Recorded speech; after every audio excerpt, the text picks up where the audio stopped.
Hey, welcome back to Crash Space. My name is Andre. Thanks so much for tuning in. It's September 28th, 2025. It's another Sunday morning, which, hey, it kind of looks like we have a pattern going here. This might be the time slot that makes sense to continue on the legacy of the Crash Space. Normally a Friday evening affair or Friday afternoon. I was going to stream Friday. That was the intention today for this week. If we had received Trickster Takeover, which it's now been like 5 or 6 weeks, we don't have it. I was really looking forward to it. I have downloaded all the cards. I don't know what they do, but I have them all here. So we're ready to go as soon as it shows up. The issue obviously is we don't have it in Canada. And I think people in Europe also don't have it. So welcome. We're all in the same boat. Hey Joel, Crash Space, 2 recurring credits for removing tags and being able to prevent 3 meat damage would be pretty good in the current meta.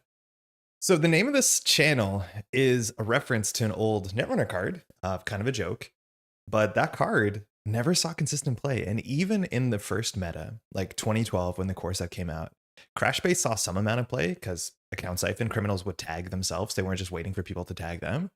But I don't think it was a super common card. It wasn't until like Plascrete Carapace came out that people were like commonly splashing away not to die to Scorched Earth, which seems so surprising because Crash Base seems okay. Would you play it now in Criminal? I don't think you would.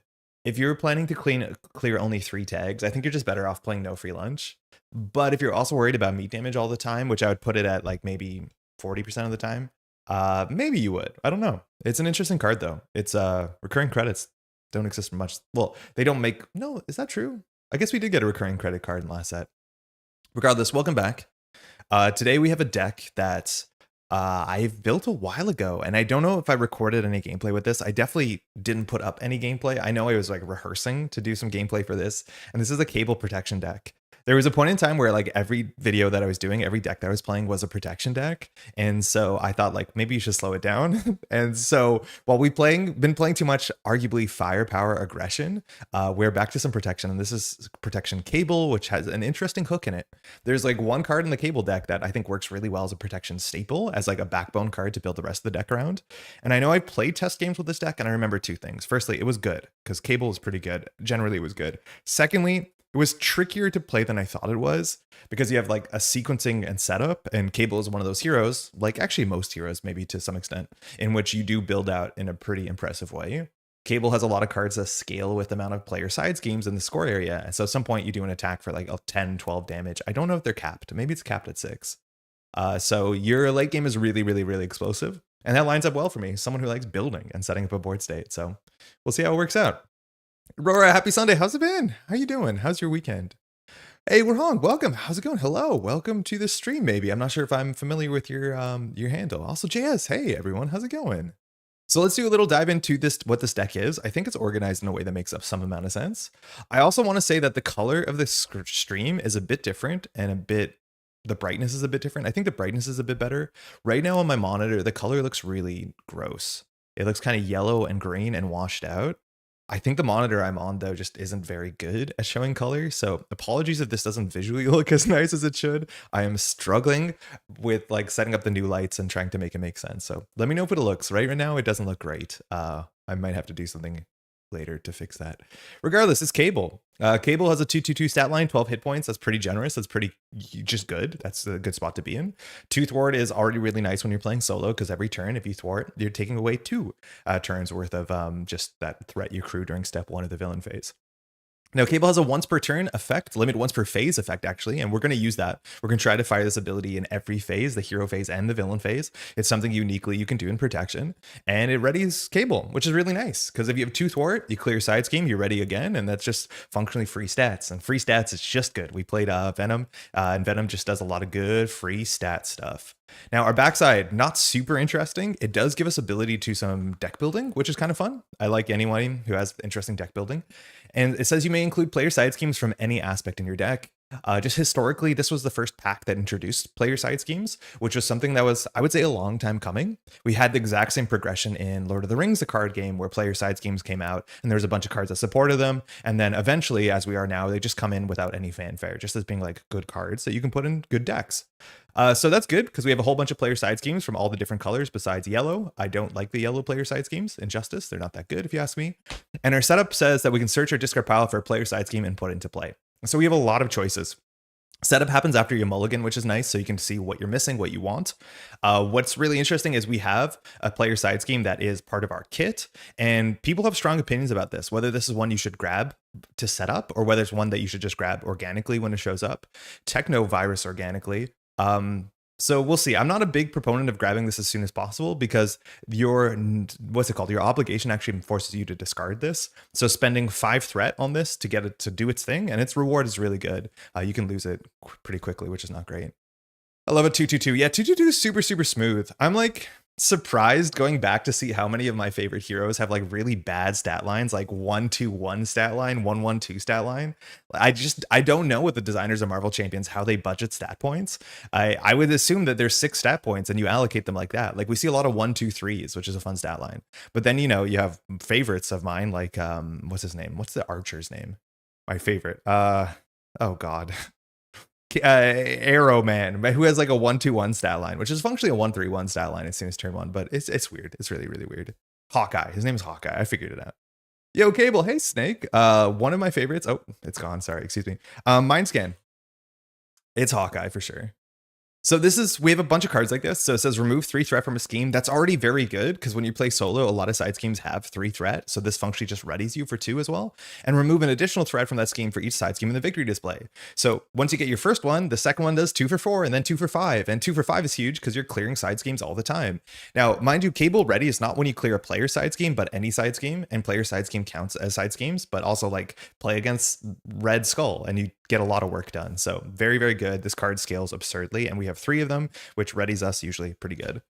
Similarly, we have telekinetic blast. Again, this doesn't have any like limits on it. It's 6 damage for 3, which is not great. You're hoping to do like a 3 for 8, 3 for 9 around there, but you deal 1 additional damage to the enemy for each side scheme in the victory display. Now our deck, and this cares about in the victory display, our deck has 1, 2, 3, 4, 5, 6. So we can do a 3 for 12. Which is pretty nonsense. It doesn't have overkill or any other stats, but eventually this is a 3 for 12, which is exactly the idea that once you get to the late game, there's not a lot of a game left to play. We have 2 of these. Body Slide, I love cards like this. They're just really fun. I love going to Alter Ego. I like it to be fast as well. It says change form. Each other player may change form. We don't care about this, but this doesn't count as your once per turn form change. So you can always Body Slide back to Alter Ego. You can recover and you can jump back up. Totally fine. I love cards like that. Precognition, actually really good card. Only once you're set up, look at the top X cards of the deck, where X is the number of side schemes in the victory display. May discard 1, put the rest back. I want to say one of the pain points about Cable, which is, I honestly don't know how to feel about this, is that Cable's nemesis Strife is like, okay, he's not the worst. But then Cable has cards like this that are the same names as Cable's cards, but these are just like super, super messed up cards because they also don't have scaling, or they don't have limited scaling. This says place 2 threat on the main scheme, place 1 additional threat on the main scheme for each side scheme in the victory display. Like we talked about this, that this can easily put 8 threat on the main scheme, which in solo can just lose you the game.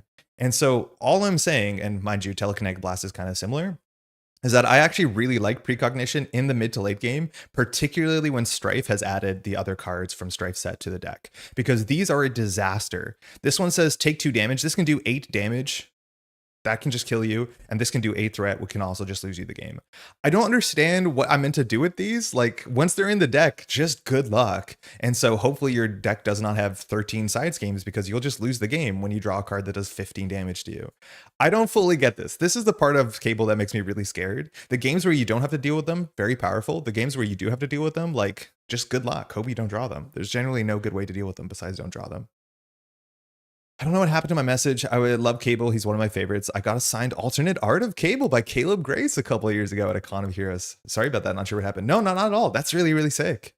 The alt arts, like the alt art scene for Marvel Champions is like very confusing, but that's a really, really nice thing to have for sure. Very cool. Grey Malkin, very good. It can generate an energy resource, and then after a side scheme is defeated, we can ready it. So we're going to be structuring our turn around using this multiple times. We have the Professor. Professor's good. Exhaust Professor to draw a card or search your deck for a player side scheme, or discard POW, which is okay, but generally you're going to be doing the first one. This is the card that really matters, and it's a card that if you play Cable, just kind of like vanilla Cable, is usually your least interesting card, but for protection, it's one of your most interesting cards. This says after you defend against an enemy attack, you can exhaust this and remove threat from a hero from a scheme equal to your hero's thwart. Now our thwart can be 2, we can actually get it up to 3, but the idea is that when we defend, we can now remove 3 threat, and if that clears a side scheme, we can ready ourselves, and our ready is once per phase. So it functionally becomes a free block every turn, and so that's exactly what we're trying to do here, is we're trying to, is that fine? Yeah, that's better. We're trying to block, not take damage, ready, clear threat, and so this is kind of a perfect loop. It's a bit resource intensive. It's probably not the first order optimal thing you can do, but it's really quite fun because Askani'son is exactly what we want to do to make sure that we're getting our once per phase ready, twice per phase, which is really, really quite cool. Forced Amnesia. Forget what this one does. After a non-permanent side scheme is defeated, add that side scheme to the victory display. Right. I don't think we're going to need to do that, but you can. Plasma Rifle does damage based off of the amount of side schemes. It caps up at 4 though, and it needs an energy resource, which Grey Malkin produces. Telekinetic Force Field, just really good. Really, really comfortable when this is on the table.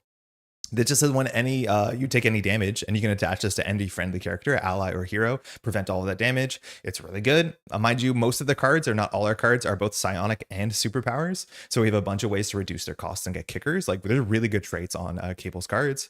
And then we have Temporal Leap, which is a card you're hoping not to use. It basically says when a side scheme, or when a main scheme, would advance, undo it a bit. It's cool. In certain scenarios, that's like a nice way to deal with the whole nemesis stuff that I talked about. But it's not a super necessary card. I don't play this very often. Okay. Side schemes, Techno, Virus, Purge. So we have a bunch of side schemes. We're playing all the good ones, the generic good ones. This one you have to play. Now, only you can take threat off of it, which is kind of unique. And then once this is cleared, you get +1 thwart, +1 attack, +1 defense. So that becomes 3 thwart, which is actually really good when it comes to Askani'son. Actually, we can go up to 4 thwart if we really put our mind to it. That's really good. However, our obligation discards this, or more accurately, puts it back onto the table. So we lose all those stats, because you only get the stats when this is in the victory display. But very, very good card. I'm not one to rush it down. I'd rather rush down the other cards, but we'll definitely clear this as much as we can when it shows up. It's also very easy to play. I'm going to go on record and say, like, I know I have messed up a couple times in the last couple streams and videos where I do not respect the player side scheme limit, which is 1, because we're 1 player, I believe. With 2, I think it's 2. I think that's just how it works. So I need to remember that we have to like play a side scheme and clear it. I'm very often like dumping side schemes on the table and just leaving them there to play around Mastermind, but we can't exactly do that.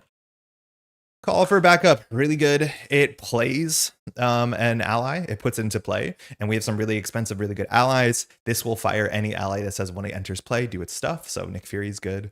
Lock and Load is great. It's also only 2 threat, so it's super easy for us to finish this and ready ourselves, and we have our weapon we've seen. Render Medical Aid is like kind of mid, I'll be honest, but it's a 0 for 3. And it just heals 5 across friendly characters. It's totally fine. It's like not super special. And then we have 2 neutrals, which no surprise, we have build support, which is really quite good. This grabs a support, so we can get a Grey Malkin, I believe, as a support. Yeah, it's not an upgrade, it's a support, right? Yeah, Grey Malkin is a support. You can get Professor, I guess. We also have a copy of a support we can't play, which is kind of the trick to this. And you see this in other decks. Quinn Carrier can only be put into play if you're an Avenger, but build support gets around that. So we're going to try and build support the Avenger in. We also have specialized training, which means we can buff one of our stats, and then with that, we'll be able to draw whenever we either defend or thwart, depending on the matchup. We'll decide which one we want to go. I think when Mindscan comes in and your Nemesis, you just need to really be careful in the main scheme a lot more until Mindscan leaves in counter deck. At least that's what I've done. You have to be careful, but like there's some main schemes that have 8 threat on it. It's like you put 1 threat at the beginning, heaven forbid you have an acceleration, and so then you're at 2, and then when you draw that thing and it adds like 8 threat, like sometimes you just can't beat it.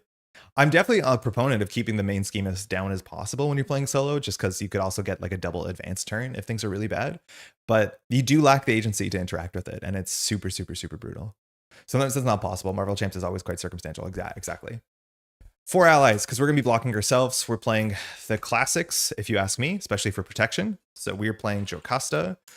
This grabs us our protection cards. We have about, I think, 6 good protection cards we like, so she's great. We have Brother Voodoo that searches your top 5 for an event, which is also good. We have some really powerful events, and Brother Voodoo's stats are totally fine. We have Nick Fury, which doesn't need really an introduction here. When this comes into play, we can draw 3 cards, and then we have Prof X, which is also a similar idea. Comes into play, has a really good effect. After Professor X enters play, doesn't say from your hand, so Call for Aid fires all of these. All right, some protection cards. I think our deck is 42 cards. It might be worth pruning this down at some point, but I built this deck 6 months ago. I did a quick check to see if any new cards between now and 6 months ago would fit into this deck. I couldn't find any obvious answers besides like Call Ready for a Fight is just a good protection card, but it's not in here. True Grit. I've never played this card, but it's actually really good. After your hero defends against an enemy attack, remove threat from a scheme equal to your hero's thwart, which should be 2 or 3. But the biggest thing here is with our hero ability, this can ready us if we clear a side scheme. So this is a 1 for generally 2 or 3 and a ready, which like totally is fine.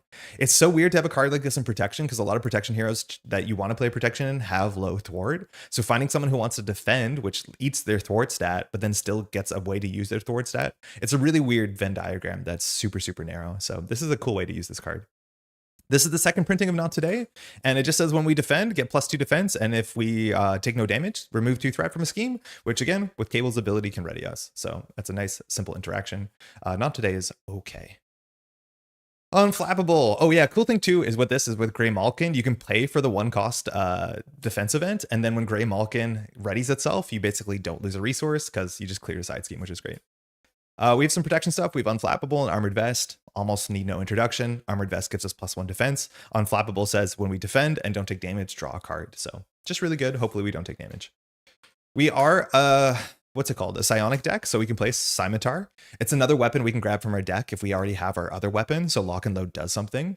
And this says after you play another psionic card. I like how it says another. What Sky Destroyer does not say that text. That's kind of confusing. You can deal 2 damage to an enemy, which is just some free damage, which we like a lot. And now we're at our resource generators, and all of these are just good. We have, hold on, camera framing. Depth Focus, we have the new printing of it. We have mostly superpowers, so why not? We are a mutant in Alter Ego, X-Gene, why not? We have at least 6 to 7 events that are hero-specific, identity-specific. We have the Quinn Carrier, which we just have to watch out. We can't play it. We can only bring it into play. And then we have 3 copies of the Power of the Mind, which majority of our cards are, what's it called? What's the trait? Psionic? They're psionic cards, so this is functionally more doubles. And then we have Energy, Genius, and Strength. And that's the whole deck. Seems pretty good. I'm curious, Crash, I know you're a big proponent of Champions and Neverwinter, but have you looked into trying Lord of the Rings LCG in the future sometimes? Hold on. LCG, Lord of the Rings LCG. Give me 1 second.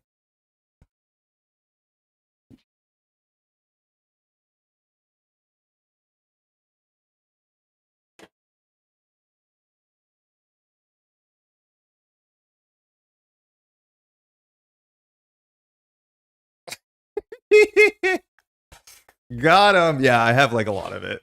I have most of it. This is a nice container that was a gift from my partner and my cat, technically. Yeah, I have lots of it. I honestly don't play too much of it. My partner and I are currently through the Fellowship, or not the Fellowship, the Sagas.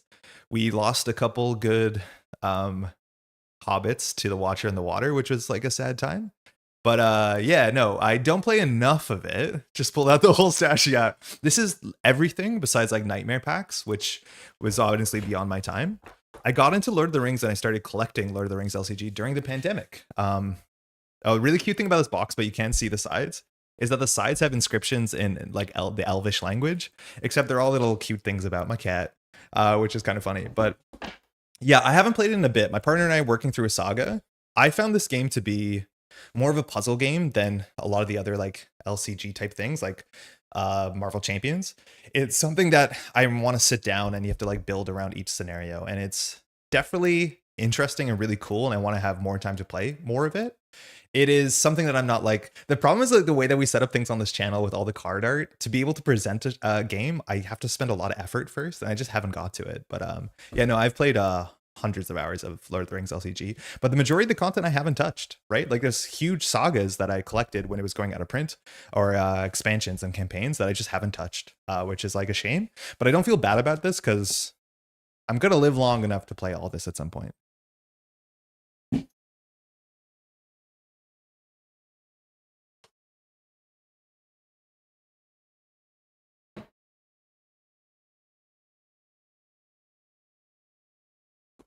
On that note, small segue, I have a sealed copy of The Road Darkens, which I got on accident a couple years ago. This has been out of print for a long time, and if you're picking up the sagas, I wouldn't recommend to go this way.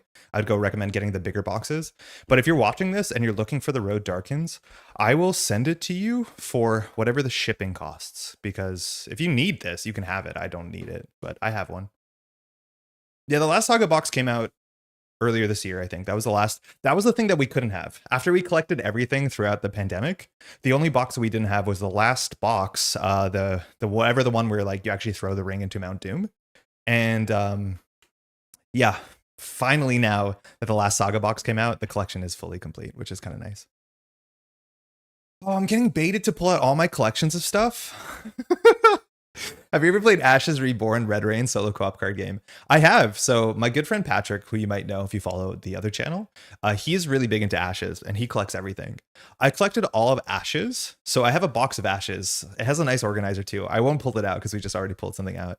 I don't really play Ashes. My partner doesn't like Ashes, so doesn't see a lot of play. I got the 1.5 upgrade, but I haven't been getting any of the new heroes. And I know now they're up to like their 2.0 upgrade or something like that, which good for them. I hope they have a good time doing that. I'm not really following it. Like, I don't know what they're doing. I don't play a lot of Ashes. I tried Red Rains and I found the rulebook to be abysmal, like really quite bad. And I did not particularly enjoy the solo experience, but I don't know whether I had to increase the difficulty or not. But I found it to be like, okay, but it wasn't like scratching an itch that I wanted from some sort of boss battler. I definitely should spend more time into it, and I'm only like 50% convinced that I was playing it correctly because I really don't think the rulebook is very good.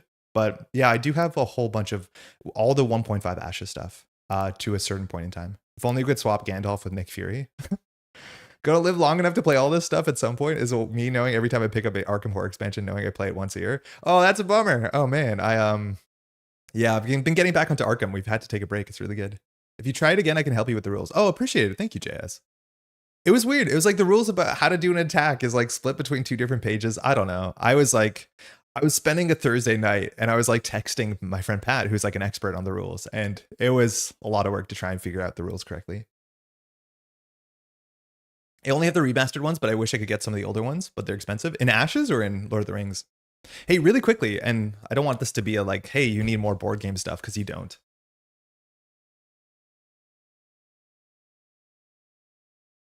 But I got this as a recommendation from said friend Patrick, and it's Unstoppable. And this is a cooperative solo game. You can play 1 or 2 people. It's called the Solo Hero series, which is just such a funny name to me.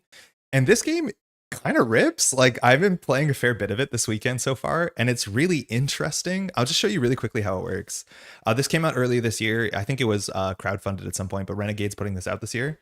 It is a momentum deck builder. So the idea is that you start with like a bad deck, kind of like Dominion or any other deck builder, and then you upgrade your deck with cards. But like the crux here is that every card that you pick up is this weird kind of size where it has like notches in it. And so when you pick up a card to add it to your deck, you also have to pick up a bad card that has an enemy on the back, and then you slot this in here, and you can't look at the back. Now, the idea is when you shuffle your deck, you actually draw the backside and there's an enemy on it. But when you defeat the enemy, that's how you draw cards. So you don't know what's on the front of the back. It technically tells you what's on the back on the enemy side. It'll remind you here. And then on top of that, there's this mechanic where you can spend your dollars to upgrade cards. And then these slot in the middle of the cards. And so now I've added ease to this optical overlay. So when I play it, it has a better effect, but it also makes the enemy on the back slightly stronger. And so you have these like different villains functionally that you're trying to beat. And I would argue that 2 of the villains are almost the same. I haven't played this one yet, which is more of a choose your own adventure. But the system is really quite charming. I think the name Unstoppable is kind of incredibly forgettable, but I understand what they're getting towards. It's like a momentum game where every time you defeat a card, you draw a card. So then you have turns where you're kind of like stuck. You're like, shit, I can't defeat anything. But then you defeat one thing, which draws you a card, and that card opens the possibility to make money so you can buy an upgrade so you can defeat a second thing. And it's like really Moorish. Like it's very, very, very satisfying. It's cool. I've been playing it. I played one game with Pat. And we liked it as 2 players, and then I've just been playing it solo. I think this is a bit too complicated for my partner. She doesn't seem super interested in it. We might try this weekend. But yeah, could recommend so far. It's actually been quite cool. Nice production. What is this? It's called Aurora. It's called Unstoppable, which like the art, the name, it doesn't really inspire a lot of excitement, but the mechanics are like genuinely very, very charming. I like it a lot. I hope they add another full expansion. Yeah, me too. I was surprised. I picked up the one expansion and it only came with like 2 other heroes or 2 other like player characters you can play as. I kind of wish that the player characters had text on them, because when you pick up a new character, the only difference is you have 3 starting deck in your 10 starting deck card. Like you have 3 cards in your 10 card starting deck, which doesn't feel like it really changes what you're doing, because you can remove those cards from your deck as soon as possible. And some of them are kind of bad. I wish they all had text on them, so they gave you an active or passive ability, so everybody played distinctly, as opposed to having 30% of their deck be slightly different. But yeah, I wish there was another full expansion that had more heroes, or sorry, more villains. But again, I've only played a bit of this. I've been finding it relatively easy on normal, so I'm trying to increase the difficulty, but it's been really, really fun so far. Yo, Art, how's it going? Lurked for a while, but it's chiming in to say hi. Hey, thanks for taking the kind of brave leap to saying hi. Hopefully you're doing well. The majority of people who watch content just lurk, and like don't feel bad about that if you just want a nice place to hang out, but glad you can take the time to say hi. Hopefully your weekend's good. Okay, anyways, we'll get back on track. And by that, we're going to shuffle this up, and we're going to be playing against Sandman, which was the choice. Cable is one of those heroes. I think I showed the app last week about I'm trying to beat a campaign with every hero in Marvel Champions this year. I think we're pretty far away from doing it unless we like really put our head down, and Cable was on the list of people we haven't done. That being said, I might we're kind of cheating a bit here, because I don't think I'm going to play on campaign mode, which I have content on the channel where we played through Sinister Motives Expert campaign mode, and it is very difficult. I don't think I'm going to miss not playing against Public Outcry, so that's good. So we're just going to play standard, or by standard I mean expert, but just the base Sandman setup. So let's get to that. Hapless Pedestrians. This is our main scheme. We're playing all stock, so that looks like this. So we have Sandman 2 and 3. Sandman has some small clones, a lot of side schemes, a fair bit of side schemes, and some encounters. City and Chaos has big old Rhino, and then I think maybe some treacheries and obligations, or sorry, 1 minion side schemes. And then Down to Earth has one obligation, minions and treacheries, and almost all of these care about jumping down to alter ego, which we're not the best at, but it's a really fun encounter set in general. The setup says to search for the city streets environment, put into play, and put 4 sand counters on it. These sand counters are going to make us mill the deck, and the worse that we mill the deck, there's going to be problems. We're going to take incidental or indirect damage, and we're also going to get acceleration tokens. Now, the back of this says, comes in with 2 threat. At 9, we lose the game, and that's what I'm saying. When you put 8 threat, when you draw your treachery card, like I don't know what to do about that. Forced response, after an acceleration token is placed here, take 3 indirect damage to the first player. So we have to assign that to our characters without over assigning it. Usually this cycles through the deck once, maybe twice if you're unlucky, but I do prioritize dealing with city streets sooner than later. Speaking of city streets, this is the environment that will always be in play. It says that whenever we have to do the Surging Sand special ability, we place 1 counter here and then discard cards from the top of the encounter deck equal to the number of counters. So you would place 1, it would go to 5, and then we would rip 5 off the top of the deck. The cards we discard don't have text on them. They're just cards that we've discarded for the sake of going through the deck, but there's no cards that say like when discarded, do something. Now, luckily, as a hero action, we can exhaust a character we control to remove X sand counters, where X is the hero's attack, or sorry, the character's attack, and you can only do that once per player. So we're going to try and keep this down as much as possible. I think the minion scales with the amount of sand counters here, and a couple of the effects on the card scale with sand counters. So not only are you not milling through the deck as fast as you shouldn't, but you're keeping down some of the other threats. So that's actually super important to do that. Cable had to go back in time to stop the world from being eaten by giant sandworms in the future. I mean, you can make any timeline make sense with Cable, considering time travel. In italics. Sandman, we're starting on Sandman 2.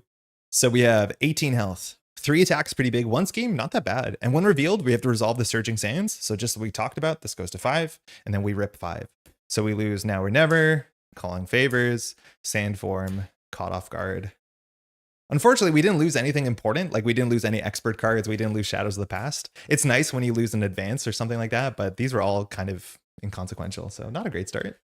Now, Sandblast says, when Sandman attacks you, that attack deals indirect damage. And if your identity takes any amount of damage, then we have to do the Surging Sand. So it's actually really good that we're good at blocking, or hopefully we're good at blocking, because that means we really mitigate some of this damage coming in and some of the damage to the deck. That's it. Pretty straightforward, but actually can be pretty hard.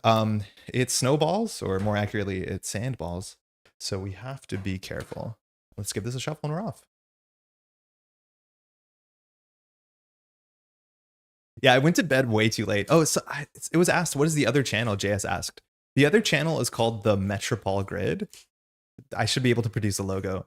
But I've been making content for a card game called Netrunner for the last decade, for a really long time. And that's where a lot of my experience with streaming and talking to a microphone, that sort of stuff comes from.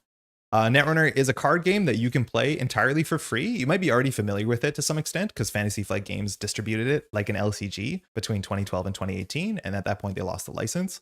Modernly, just so you know, Netrunner is run by a volunteer organization. It's a nonprofit. Cards are entirely free. So if you want to go play at your locals or at the World Championship, and all you have access is to a printer that prints black and white and some scissors, you're kind of good to go. So it's very, very approachable, and it's also just such a phenomenal game. It's not a single player or cooperative game. It's a 1v1 card game, but it is like very, very special, and is easily one of the coolest card games of all time. Good to know. Thanks. I played it back in the day. Yeah, if you know what it is, you kind of know how cool it is. But I'm still been doing Netrunner content for a long time. We're going to Edinburgh to do commentary. I generally do commentary when I travel to events. So the World Championship is on October 17th to 19th, and we'll be on comms if you want to watch stream. I think that's the same weekend as Boom Guys Marvel in DC, if you're in the States and you're traveling to that convention, which sounds really cool. But it's the same weekend. So if you're not there and you want to watch some Netrunner, the World Championship stream will be just that weekend. All right, let's give this a shot. Again, we have to remember setup ability, and I do think that the setup and the mulligan of this deck, I remember when I was playing games back like 6 months ago, to be a bit more interesting. So we'll see what the learning curve here is. Scimitar. Not sure that we want to rush this down on turn 1, but it's a cool option. What happened to your hero health dial? Age. Good question. Literally age. Like nothing bad happened, but I always keep the same hero dial as much as like I have 4 of them for the core set. But this is always the one I use, and because I do this right to turn it, I've just taken the paint off of it. I still love it. Like I don't need this. Excuse me. We're on stream. We don't need to use the dial. That's just when I play solo. But yeah, we don't normally show it, but it's just that old. All right, these cards you don't often keep unless there's a enemy on the table, because playing 3 for 6, especially when you want to set up, is not great. Strength, will always keep that. Not today, we don't keep defense cards. On turn 1. Death Focus, we definitely keep that. And then lastly, we have the Power of the Mind. So the Power of the Mind, this can play Scimitar, because it is so far the only psionic card in our hand. Now this hand is kind of scuffed. It's not the worst. Oh man, the color of the stream looks really strange to me. Because like easily a card plays Death Focus, and then double plays something. Like we could play Telekinetic Blast. Our ideal turn is to like clear a side scheme and then exhaust ourselves to take 2 damage off of the city streets. I think we can hold on to this. If we don't play the Scimitar and discard it, that's totally fine, because we can bring it back with Lock and Load. I think Lock and Load's actually the easiest scheme for us to get on turn 1, because I believe it's our only 2-threat scheme. So it's really easy for us to play Lock and Load, clear Lock and Load, and ready. That might be what we're going for. I would love to be able to use Death Focus, but I think we'll keep this and see how bad that is.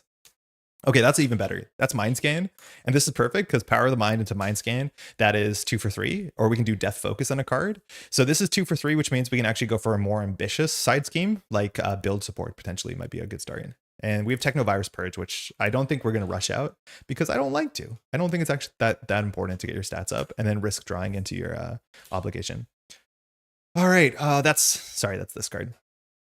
Okay, so now we got to do our hero's ability, or sorry, our alter ego's ability. And so now we have to search our deck for player side scheme.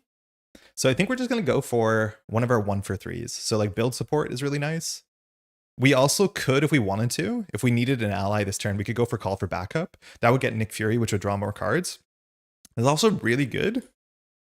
That might be the play, because we can exhaust ourselves and Nick Fury to deal with city streets. I think that might be better, just to get 2 people on the table, because that's a lot of city street. Oh, only 1 person can do city streets at a time. So actually that's not correct entirely, but that means with Sandman, we can block the damage. That's actually pretty good. Yeah, we'll try that. Let's go for Call for Backup. I think that's a fun card. Hey pet, how's it going? Hey Mr. Grid, how you doing? Hopefully your Sunday's well. Okay, that's there. Let's figure out how to set this turn up. So we want to play Death Focus. Death Focus and a card can play Mind Scan, which means we could play the Scimitar and do damage. So we could do Technovirus for Call for Backup. Yeah, that bring a Nick, and then with that we can decide what to do. This is okay. This is actually pretty good. So let's start here. Let's do, oh, honestly, maybe not perfect, because we have to clear Call for Backup. No, I think we can do this. Hold on, we have to plan this out. Sign Scheme is put into play. Holy crap, it's put into play. Whoa, whoa. It's been 6 months. You're totally right. That's absurd. So you definitely don't want to go for Technovirus Purge because then you lose the resource. So we also save a resource on that. It's put into play. What a world. We saved 2 cards on this. Okay. Good catch. Thank you, Joel. Okay, that makes this turn so much easier, he says, not knowing what the turn is. So we're going to go ahead and just like Technovirus Purge out the Def Focus. We can only play this. No, we can play this on either side. This is not XG. We'll flip up. Again, our hero ability says if we clear a side scheme, we can ready. So I think we're just going to go ahead and power the mind for Mind Scan. We could Scimitar first. Actually, we probably should. I don't think it's going to hurt us. This works out perfectly. And maybe we can use Def Focus on something else. So we'll play the Scimitar. We're going to generate 2 resources. Sorry, I guess it doesn't matter. They're both psionic. So that's the Scimitar. Whenever we play another psionic card, we can do 2 damage to anybody. And it is an attack, so we'll care about traits. So we'll play Power of the Mind for Mind Scan. Actually, first, we're going to exhaust ourselves to do City Streets. So we'll exhaust ourselves to take 2 counters off of this. And the reason why is once we Mind Scan and clear Call for Backup, remove 3 threat from a scheme, so that's good enough. Scimitar for 2 damage. We can now do Call for Backup, and now because we cleared a side scheme, once per turn or once per phase, we can ready ourselves. So now we have Call for Backup pending. We did 2 damage. Okay, got everything there. So this goes into Victory Display. I'm gonna put the Victory Display here. I'll stack the cards, but I'm gonna put a die on top of it just so you can see how many victories or how many side schemes are in the Victory Display, because that will be actually pretty important. So now we're gonna go and get an ally. We could get Prof X, which would get it confused and would clear the threat and then can tank some damage. That actually might be better. I don't know if we're super stoked to go get Nick Fury here and then just draw 3 cards and hope the 3 cards are playable. Because if we end up drawing like True Grit and something bad, it won't be actually that good. So maybe this turn we shouldn't have played the Def Focus yet and then had 5 cards to draw into and then made a better plan. I think in hindsight, that's probably a bit better. So I'm gonna not and just get Professor X instead. Yeah, that's probably fine. Going pretty well. I've been consuming some of your champion streams recently and started working through my backlog with the game. Oh, cool. Did you have a whole bunch of older stuff? I take it that you picked up. What have you been playing? Yeah, maybe we'll just go for Prof X here.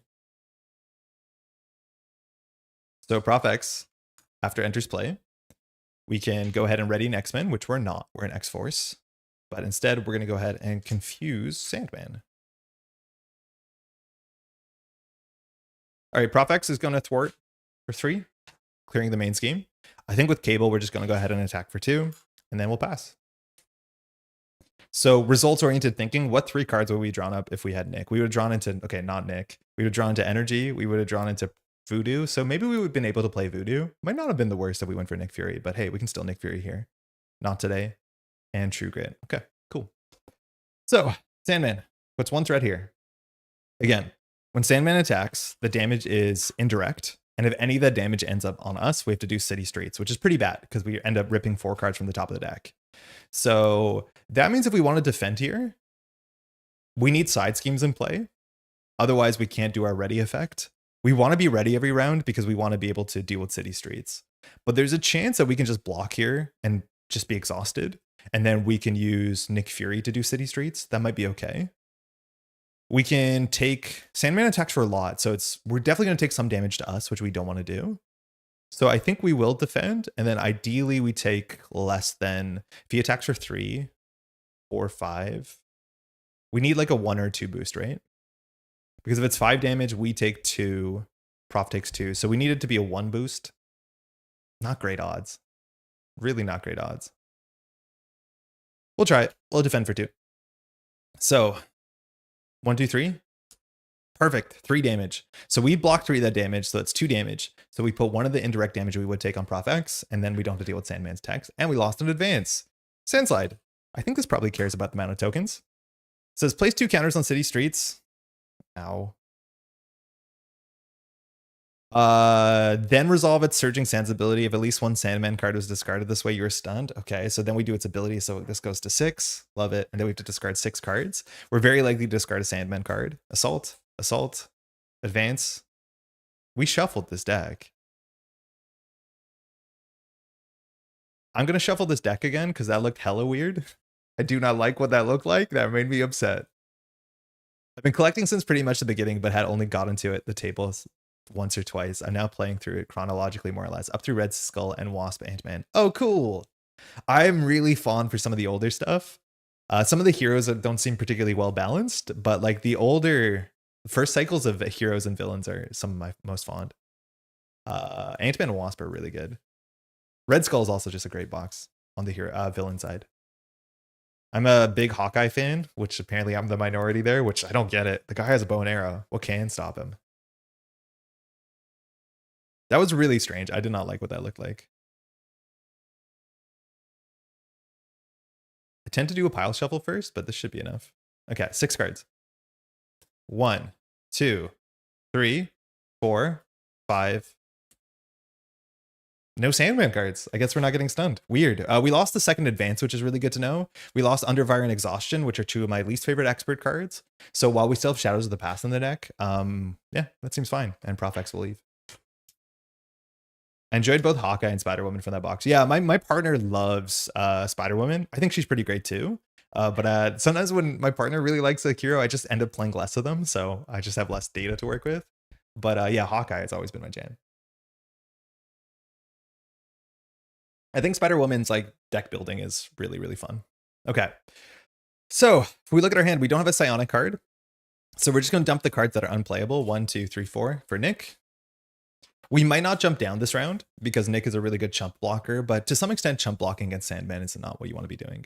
So we draw Temporal, we draw X-Chain, which we can play in Alter Ego, and we draw the Power of the Mind. Unfortunately, it's useless. I couldn't tell you offhand what is the count of Psionic cards in our deck, but my assumption is we have enough to warrant playing 3 Powers of the Mind. Okay, so the other thing we could do here is I really want to play the X-Chain. That leaves us with not much, so maybe we could play Temporal Leap, and then... it's not really great, is it? No, it's not good. We play this, we don't play this. If we play Brother Voodoo, we can get an event. I don't think we have any 1-cost events for Depth Focus, so I think this is kind of ugly. We will just use Nick Fury to dig some sand. And I think we will flip down. So we'll just jump down here. We'll go ahead and keep the resource generator. We'll throw out Temporal Leap for X-Gene. Only can play this in Alter Ego, because that's when we're a mutant. I think the Power of the Mind, maybe it's not worth keeping. We've seen 3 out of 6 doubles. We're going to draw 6 cards here. We already have 2 research generators. I don't think we have to hold on to this.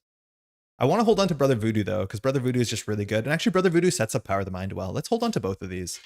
Maybe that's a bit of an IP penalty, and we're not drawing through our deck fast enough to find our setup cards, but I think we're in an okay spot. 3, not today, useless. Telekinetic Blast, that's okay. Lock and Load's good. We can clear that, do our text. And we have a Genius. So, okay, holding on to the Power of the Mind was not exactly a mistake, but not the best. I need to fix my organization for Marvel so it doesn't feel like a chore to build a deck.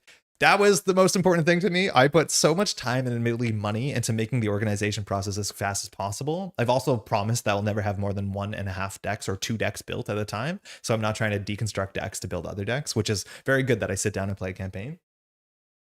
But like building the deck for the stream took 10 minutes, right? And that's because it's nice. I can't recommend it enough. It allows me to spend more times doing the parts of the game that are fun. Like it a lot. Start putting the player cards in binders by aspect. Yeah, exactly what I'm doing too. That's a really, really good setup. Soul was surprisingly challenging for me. Been trying to give each precon a quick playthrough before hopping to deck building, and that one was rough. I also did the same thing where I played the precons. I always play the precon when I get a new hero, and Zola was, I think, the hardest part of that box. Just about when I was new to the game, it was definitely the hardest part of the box. Goes to 2, Sandman's stunned. Or sorry, confused. Counter card, Master Plan. Okay, that's actually good for us. We love Master Plan. Because Master Plan will discard until we get a side scheme. Oh, hold on. So there's no side scheme in play. So we're going to discard cards until we find a side scheme, and we reveal that side scheme. It's a Dirt Trap. So Dirt Trap, I really like cards that have 1 threat on them. I think they're just such a charming design. So this has 1 threat on it, but when defeated, we have to do the Surging Sands, and it does it twice functionally. I keep forgetting that Resolve It Again text, and it has a Crisis. So we have to deal with this before we deal with anything else. Nick leaves. So it's really important we get this down as far as possible, because doing Dirt Trap twice when it's on 4 versus on 1 is a massive difference in the amount of cards you discard. And by massive, I mean some to a lot. Okay, so what are we doing here? We have Brother Voodoo. Brother Voodoo can help clear Dirt Trap. We want to clear a side scheme and ready ourselves. That's something we always want to do here. So I think we're going to Nathan to do City Streets, and then we're going to... Oh, we don't have cards in our hand that can grab a side scheme. So maybe we'll start here with Brother Voodoo and assume that Brother Voodoo will find one of our events that can clear side schemes. So we could do 1, 2, 3 for Brother Voodoo. I think we'll start here. So we'll play 3 for Voodoo. After Brother Voodoo enters play, search the top 5 cards of your deck for an event card and add it to your hand. So 3 health. We actually don't have to clear this yet. We probably won't clear that. Let's be honest. We'll probably clear Lock and Load. Let's look at 5. So we have Grey Malkin. Would love to have that. Precognition we can grab. Body Slide we don't really need. Askani'son, which is our deck is built around. Oh, wow. Bummer. So the only thing we can really do here that makes sense is Precog. Because none of these events... Well, there's only one other event, so that's all we have. So we have Precognition, which we're probably just going to end up using as a resource. Let's be honest. Starting to put them in binders, but that I can get the Agent of Shield box that gave me more cards to put in the binder, which means I have to move cards around to put in the right spot. My neutral binder, and because I'm not using binders with pages, is like almost full, and I'm dreading to see what happens when it's actually full. Because it's a hard fix. Okay. All right. That's that. This is free. So we're going to do Precognition to play Lock and Load. We'll flip up. Cable will thwart 2 off of Lock and Load, and we'll clear it. So we can go grab our weapon and put it into play. Locked and load. So this is here, and we go grab a weapon and we ready ourselves. I wonder if, and I think on turn 1, instead of call for backup, we should have done build support to grab the Grey Malkin, or yeah, probably Grey Malkin, or even the Quinn Carrier. Plasma Rifle. So this gets put into play. It's restricted, so our 2 restricted slots are full. We can exhaust this and spend a mental resource, or sorry, energy resource to deal X damage up to 4, where X is the amount of side schemes in the victory display. Deal 1 damage to an enemy for each side scheme, yeah. So it only does 2, which is not amazing. We're also going to lose out on Scimitar this turn. Oh no, we're not. We're going to do a lot of damage. Next, we're going to do Cable. We'll exhaust to do 2 here. Good. We want to keep Brother Voodoo healthy to take some indirect damage, and then we'll just do whatever, 1, 2, 3 for Telekinetic Blast. So this is going to do 6, 7, 8 damage to Sandman. And because we played a Psychic card or Psionic card, we can do 2 more. So down to 4 health.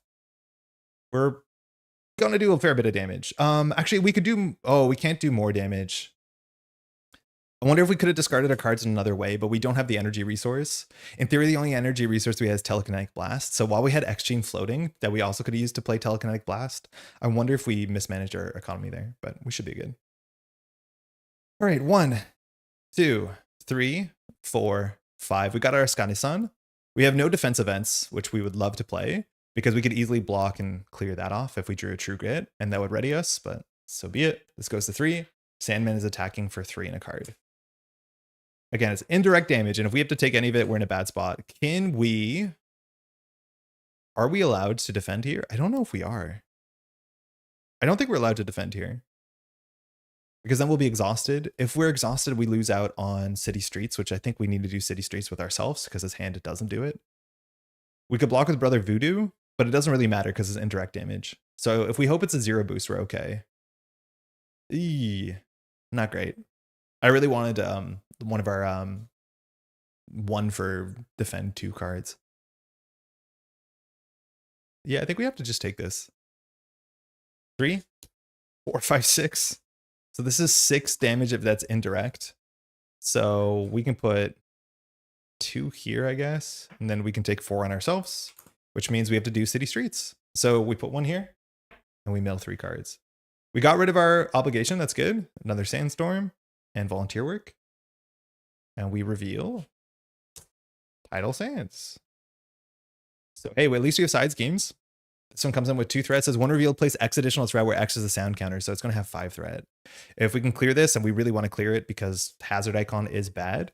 This is not going to be easy. We did not draw any of our threat cards. I think we have 2 more copies of our 2 for, what is it going to be, like 5 threat now on Mind Scan? Yeah, we have 2 mind scans left in the bottom of our deck. And we have no way to draw cards. We could lose if we jump down. This goes to 4, 5, 6, 7, 8. If we draw a bad encounter card, we're cooked. But this is not a particularly good hand. If we're really lucky, I think there's a chance that we can start to work on this. And then with Askani'son, we could block and then take threat off of this and ready ourselves, which would be kind of cute. I think that's the only thing we can do here, though, is that we get ready for blocking. Voodoo could do 2. I think we want to work on this. Yeah, I think we do that. So Voodoo will, excuse me, take 2 off of this. Get defeated to consequential. We will exhaust to work on the streets. That like helps everything, right? We can't play Quinn Carrier, so we'll play Askani'son. This is the most important card to our protection deck to some extent. Because as long as we have an energy icon, which is not even guaranteed, which maybe is a reason why you should grab Grey Malkin or the Quinn Carrier, when we defend, we can remove 2 threat from this.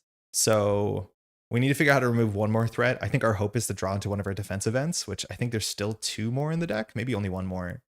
We'll go ahead and power the mind for Unflappable, so if we don't take damage, which is not actually very likely. It's not very likely that we don't take damage, unless we get our defense event. And I think that's it. The other option, instead of shoveling this, we could have done this. That might have been better. Because when we're guaranteed to clear this and ready, yeah, we'll try that. Because I think counting on drawing on one of our defense events is not super consistent. Because we've seen 1, maybe we've seen 2 of them. Yeah, we've seen 2 of them. So, oh, True Grit would also work. No, we've seen 3 of them, but we've only seen 1 True Grit. So that means that there's 2 hits and we're drawing 5 of like 12. Yeah, this is probably a bit better. We don't need a professor. It's not that important to hold on to, and we'll pass. Going to move the microphone because it's blocking view. Hopefully we still sound good, and we're off. Yeah, this is way better. Hopefully I sound okay.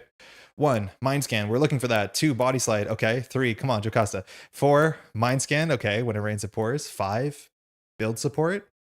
So, oh, it gets really bright up here, huh?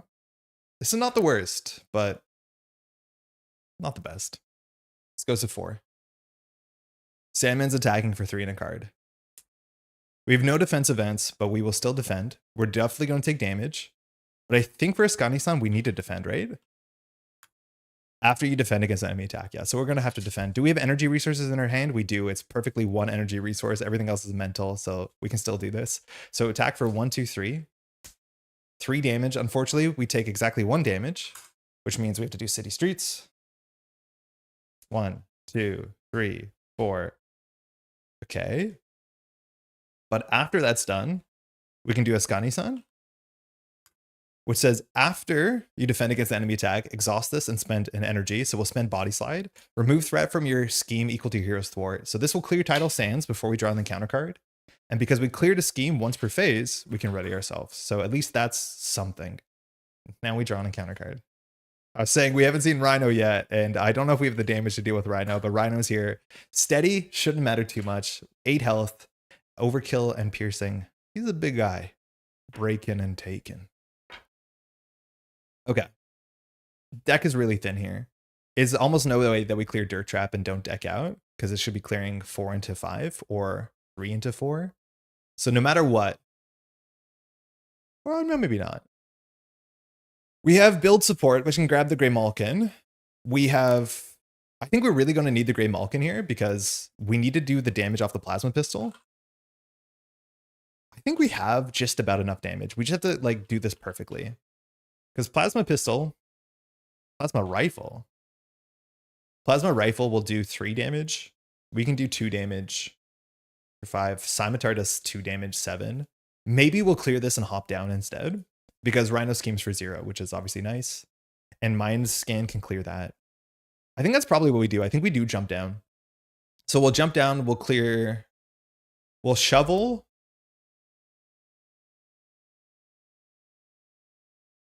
Huh. We're like 1 resource short. What's the order here? We play, I think we have to clear Dirt Trap, almost guaranteed. So if we clear Dirt Trap, we can ready ourselves. Dirt Trap will shovel the whole deck. We have to take 3 indirect, that's fine. Then we can mind scan Hapless Pedestrians for free with Exchange Def Focus. We can just put build support into play.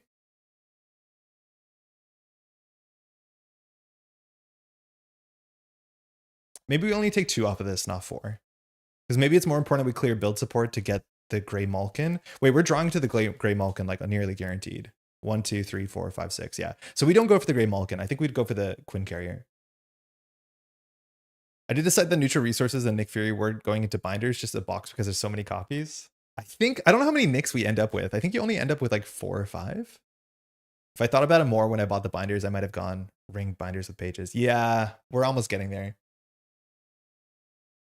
I would really not like to have 2 neutral binders. Huh. And going chronologically, I haven't been worrying too much about having the right spot for the stuff in the given binder. I'm a big proponent of also setting up your binders in chronological order so you can see the progression of the game. I find that to be fascinating, but it's not super necessary. This is an interesting turn. We would love an unflappable there, but it was not possible. So, okay. If we play build support, and then we clear build support by doing a mind scan for free, we end up with 1 resource floating. It's not that good. So we could do this, then clear that, then ready, then do that. That's probably the best, but I think build support's not super important here. In theory, with Grey Malkin, we generate more resources, but there's no way to like pay half of this and then pay the second half. So I don't think we do build support. I think if anything, we like shovel, clear this, rip some cards, clear this, jump down. That's probably it. And then we just play build support. So we'll shovel? No, we can't. Oh, we can't unless we clear that with mind scan, which is, yeah, nonsense, but we'll do it. So we'll shovel for 2. Then we will generate 1 and 1 for mind scan. Mind scan will do a lot of threat. It remove 3 plus 2. So it clears Dirt Trap. Dirt Trap has a sneaky sentence there. So it says resolve the Surging Sands. This goes to 3 and we discard 3 and then you do it again. 1, 2, 3. Then we just do 1, 2, 3, 4. Last card was Shadows of the Past. Now, these are all discarded. The deck is now perfectly empty. So we get an acceleration token. And Hapless Pedestrian says when you get an acceleration token, take 3 indirect damage. We have no choice where to put that. So we have to take that to our face. So we're going to go down to 4. Kind of scary. We're ready now because we cleared a side scheme. This, I think, is technically still resolving before it's in the bin, so it won't get shuffled back is my quick reading of that. I'm also not sure when you discard cards if they go straight to the discard pile. My guess is they are, so they can get shuffled back. There won't be like a pile of 4 cards waiting for us. Oh yeah, now the acceleration, so that's even scarier. All the advances are back in the deck. Like, this could easily go poorly for us. We can use Scimitar to do 2 damage, because we did play a Psionic card.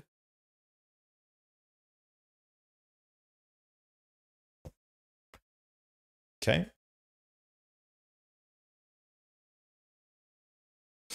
So for safety's sake, we'll do 1, 2 for Mind Scan to clear the main scheme. I think we're going to recover, so we'll just hop down and we'll recover. Our recovery is 4, so we'll go up to 8, and then we'll pass. That's it. We're not going to deck out. We're going to draw 6 cards. We don't have to worry about Rhino, so we should be okay.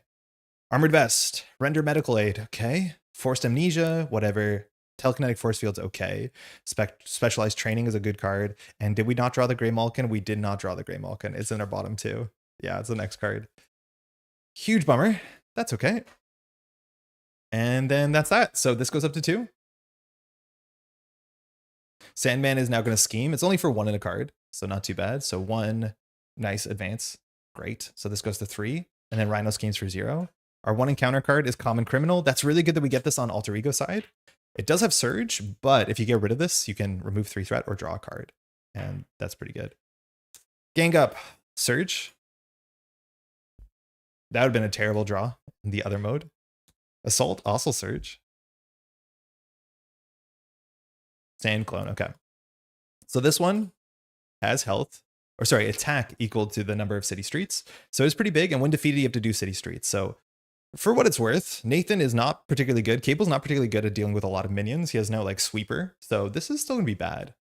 And our hand has functionally no damage in it besides Plasma Rifle. So not a good spot to be in. I think we're gonna try and start with the Common Criminal if we can. So the 3 threat I don't think is as important as just like drawing forward. We have 1 physical icon in our hand, so I think that's what we're gonna do. We'll spend a resource to deal 3 damage to the criminal. And because we are in Alter Ego, we can draw a card or remove 3 threat. Let's just check our hand out first. Our hand's actually like genuinely kind of bad. None of this does anything, like at all. We have a psionic superpower, which we could play. It's an upgrade. After a non-permanent side scheme is defeated, add Force Amnesia to side scheme. So we can play this to do 2 damage. That's like fine. We have an energy resource for Plasma, which can do 2 damage to Sand Clone. We could finish Sand Clone. That means we get attacked by Sandman and Rhino, which is not my favorite. So how do we play this hand?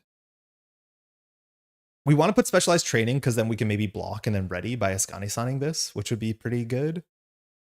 So that is maybe a card we want to play. This gets played for free. Then we can play armor. So maybe we'll just do 3 threat here because I don't think we're doing anything with this. Unless we draw, no, we need to draw in mental or an energy for plasma rifle. So we'll draw a card. It's Grimalkin. Okay, that's good. That's a 50-50. That complicates things because we need to play the Grimalkin before we cycle. But it's really, really good. I think we know our last card is a True Grit. So we're going to have the ability to remove threat, which we're going to need that. We're definitely going to need that for sure. Do we just recover here? 3, 4, 5, 6. We got 1 advance out too, so there's also a chance we can just stay in Alter Ego. But the problem is like City Streets, to be able to deal with the sand, it's a hero action, and any turn you're not doing it, it's harder to catch up. Man, Sinister Motives is actually like a really interesting, very difficult campaign. So this gets played for free, which does 2 damage. That's a start. If we deal with this, this just does less damage. If we shuffle 2, but Sandman might hit us and then we'll take more damage. Ack. Okay.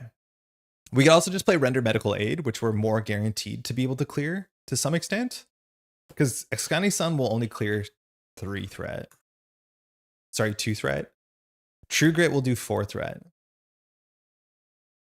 So I guess we want to do Render Medical Aid, which will solve a whole bunch of our problems. So let's just play this. So this only has 3 on it. So unfortunately, we're going to have to spend a couple cards on it. But that's in play. And this will heal us 5, which is kind of all we need. Good thing it'll be after we take damage. So we'll be ready for Rhino Sand Clone. We're not going to clear that this turn, I don't think. Then we don't need to hold on to the True Grit. So we can pitch True Grit. And we can pitch Specialized Training that hurts for Grimalkin. So that's an energy resource for our Plasma Rifle, which is good. Guess we're not playing our Armored Vest. Bummer. We'll flip. So what are we doing here? I think we just deal with the Sand Clone. So we'll attack for 2. No, hold on. We will use Depth Focus to play Forced Amnesia. So this is a Psionic card. So when it comes into play, we can Scimitar this. And it says after a non-permanent side scheme is defeated, add Forced Amnesia and that side scheme. It's not a forced response, so it's our choice if we want to just get more cards into the victory display, which is totally reasonable. Armored Vest we might want to hold on to. Wait, do we have an energy? Did we mess this up? Yeah, hold on. We should have hold on to True Grit because we're going to use this with the Plasma Rifle. And that will knock out Sand Clone. It has a when defeated text, hold on. So first we're going to use Cable to shovel. And then we'll do this. So resolve the Surging Sands. So 3, we rip 3. Threat or Menace, now or never, Master Plan. Okay. And I think that's all we can do here. We fired most of our cards. Oh, we had a Grey Malkin left over. Oh, wait. We had a Grey Malkin left over. So we could have held on to, this doesn't go here, one of the cards and then used Grey Malkin for Plasma Rifle. So do we hold on to Armored Vest? I think we do. I think we will hold on to Armored Vest instead. So the idea is that we shouldn't have done the swap. We just use Grey Malkin to play Plasma Rifle and that should be fine. Okay. We're good. We should be okay. 1, 2. Get an encounter card. Shuffle and we're off. Yo, Neil, how's it going? Happy Sunday. How you doing? It's getting warm in this room. It's getting warm in Montreal. I'm dreading it. Probably should just open the door to let the air conditioning in. I'll do that in a second. Hopefully you're well. Happy Sunday.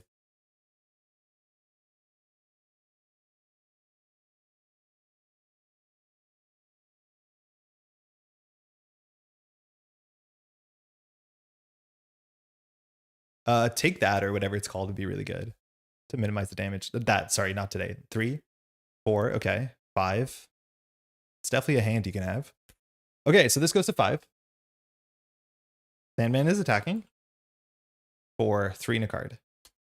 Okay, so things that we're going to do. We are going to just play this hand as much as we can. We don't need two true grits. So we will do true grit into Not Today while defending. So Not Today says, when a hero defends against an attack, get +2 defense. So we're blocking for 4. If we take no damage, we can remove 2 threat. We'll probably take some damage here. If we don't, it's really, really good for us. So cool. No damage. Perfect. Sandclone has no boosts on it. So we have a couple triggers here. Firstly, we have Not Today. So we can remove 2 threat from a thing. So we can go ahead and clear from this, I guess. We can draw with Unflappable first. We draw another True Grit. Come on. We can play True Grit here, which we probably do. But first, let's do this, where we use the Grey Malkin to generate an energy for Askani'son. Askani'son says, after you defend, exhaust Askani'son and spend an energy resource to remove threat from a scheme equal to your hero's thwart. So we'll remove 2 threat from Render Medical Aid. That completes Render Medical Aid. When that's completed, we heal 5 across characters. So it's just us here. So we'll restore 5. That is too much. That readies us, and that readies the Grimalkin. We, in theory, now can just dump our hand with True Grits. I think we will. So we'll just play True Grit for True Grit, which just says that after your hero defends, remove Thwart, which is not great, but what else are we going to do? In fact, yeah, we should do that. So this goes down to 3 just for some safety on the counter cards. That's the best we got here. Rhino's going to attack. Now, Rhino's dealing 3 damage. I think we just take 3 damage here because I want to be able to shovel sand. So Rhino will attack us for 3. We'll take 3. And we draw 2 encounter cards. First, Sand Smash. It's probably bad. Sandman attacks you with +1 attack. It turns out it was bad. Okay, so we might have to block here again. So Sandman's attacking for 4 in a card. We can defend for 2. Well, man, this is not good. Really quite bad. Yeah, this is bad. I don't think we defend. We'd rather shovel. So 4. Wow, Sandclone. So we have to take 4 damage. And because we took damage, we have to do that. 1, 2, 3, 4. Okay. Next up, Sand Slide. Also probably not good. When revealed, place 2 sand counters on the streets. Oh my god. It's really good to have allies in this scenario. We don't have a lot of them. Place 2 sand counters on if at least 1 Sandman card was discarded. So resolve its Surging Sands. So this goes up to 7. I think we're just going to push damage. I don't think we can actually raise the sand. 1, 2, 3, 4, 5, 6. How does that keep happening? We once again discarded 6 to 7 cards and didn't get a single. That's absurd. 1, 2, 3, 4, 5, 6, 7. So yeah, we don't get stunned. The deck has only about 10 cards left in it, maybe 11 to 12. So that's not good. And it's back to us, which our turn is, I would say bad. I would describe it as being bad. Yeah, not good. So I think we're just going to go ahead and rifle to do 3 damage. I think we're going to ignore City Streets and see what happens.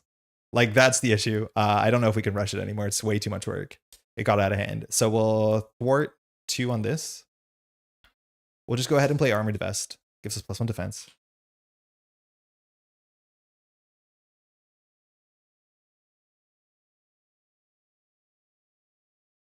Okay.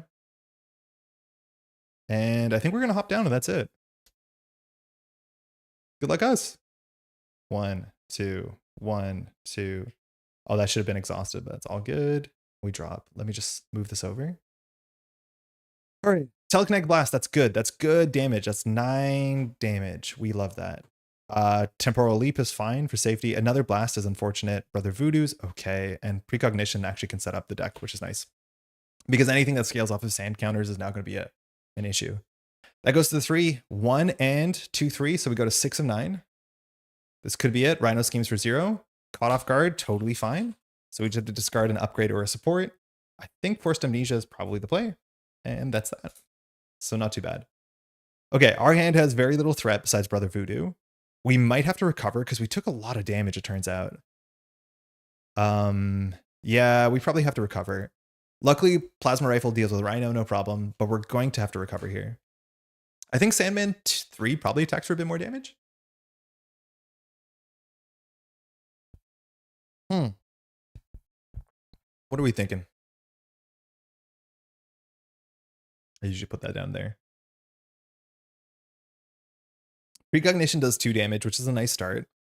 I think we can probably start there. We could also start with Brother Voodoo, but this hand is clumsy. Temporal Leap is also probably worth playing just as a safety card. Because we can attach it, or technically it doesn't attach, but when the main scheme would be completed, we put a side scheme for the Victory Display into play and remove 4 threat. And like, call for backup, putting that back into play is actually pretty good for us, and it stops us from just losing to an advance, hopefully. That's probably worth playing. Telekinetic Blast costs us 1, because we can play it off Death Focus and X-Chain, and that's just a lot of damage. That will advance, it's in fact overkill, which is a bit unfortunate. So maybe what we want to do is first advance Sandman and then do a telekinetic. And so we can advance Sandman by doing Plasma Rifle for 3 and then just playing a Psionic card. But I think we need to put some of that damage into Rhino. I think we have to clear this. No, we probably don't. We probably don't. Okay, so I think we're going to hold on to Temporal Leap. We have to play, I think, for safety. So that's like 2 cards. Precognition we can play for free, and then we can just Telekinetic Blast. Yeah, that's probably fine. We don't play Brother Voodoo. So that means this will be risky, but what can we do? We'll recover for 4. All right, we'll flip up. Here, we will Gray Malkin for Plasma Rifle just to do 3 damage to Rhino. That's good. Less damage to worry about. What was our turn here? I guess we're wasting some blast damage. I guess we are. So say that we play Temporal Leap. Let's do 1-2. So this is our little safety card we'll put over there. So when this advances, we can rewind time, which is nice. Then we can play Precognition. So this is free. Look at the top 3 cards of the deck. You may discard one and put the others back in an order. So we'll know what our boost card is. And with 3 defense, we can put Assault on the top, which is great. We can put Friends and Family into play, which is an alter ego action. That's a bit sketchy. You cannot thwart the scheme is not good. We love side schemes, but that's a hard one. Alter ego, you can spend 2 resources to get rid of this. I think we'll just get rid of this. And we'll draw Friends and Family is my hope. You may discard one of those. This is fine. So our boost should be 0 boost. And I don't think we're going to do any City Street stuff, so that's fine. Oh, there's actually a chance when we advance Sandman, we might have done this in the wrong order, because when we advance Sandman, do we have to put sand counters? Yeah, we do have to play sound counters. So actually, we should not do this Precognition yet, because we're just about to like rip cards off the top of the deck. So hold on, let's undo that. They technically were in this order. So we should hold on to the Precognition until after, for obvious reasons. Okay, we'll do X-Gene, Deft Focus. Not today. Telekinetic Blast. So this just does 9 damage. That will definitely defeat Sandman. And we go to Sandman 3. Sandman 3 has 19 health. When revealed, place 1 counter here. Resolve it. So we rip 8. Stats are the same though. 1, 2, 3, 4, 5, 6, 7, 8. There's only 1 card left. So we technically should know what this is because there's no hidden information here if you can track the deck. It is a 2 boost, so that's not great. We could play Precognition to discard it. We know we're going to be attacked for 5. We only can block for... If we're lucky we draw Not Today, we can block for 5. But that doesn't seem great. After this, Scimitar will do 2 damage. Down to 17. I wonder if instead of this, we should have held on to the second Telekinetic Blast. My guess is we should have. Because I think a card that does 9 damage is so much more useful to us. So instead of holding on to Precognition, we probably should have held on to this and we should have pitched differently. It's like a kind of generous take back. Because, well, I guess we didn't see the top of the deck functionally. But yeah, I think we probably should just hold on to this if we're going to prioritize doing damage. Because I think we need to win this turn or next turn. So I'm going to do that. I will take that back because this Precognition is useless when the deck only has 1 card left because you don't like draw 1 shuffle. You just look at 1. So I think we'll pass. Okay. 1, 2, 3, 4. Okay. 5. Not Today is actually really good. We know that we can block this. That's really, really nice for us. So this goes to 8 of 9. If it completes, we don't lose the game, probably. Sandman's attacking for 3 in the card and has the same text, where this will be indirect damage. Oh no, it gains overkill. It's different. Right. If your identity takes Sandman damage. Okay, cool. This is actually better for us in some ways. Actually, is it ever better for us? It's harder for us. So he's attacking for 3 in a card. We know this to be 5. So if we block for 1, 2, 3, our ready's not super important. And then we can do like Quinn carrier for not today. This is the best we have. So we're blocking for 5. We know this is 5 damage. Firstly, the deck does empty. So while this is on the table, second acceleration, which means we have to take 3 indirect damage. Down to 6. Kind of scary. We could die to an encounter card here.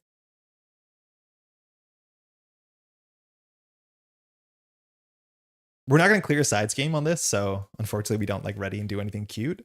It would have been really nice if this hit 9, because then Temporal Leap would kick in. We'd get a side scheme, then we can clear a side scheme with Askani'son, not today, and then ready. And then ready Grim Malkin. Excuse me?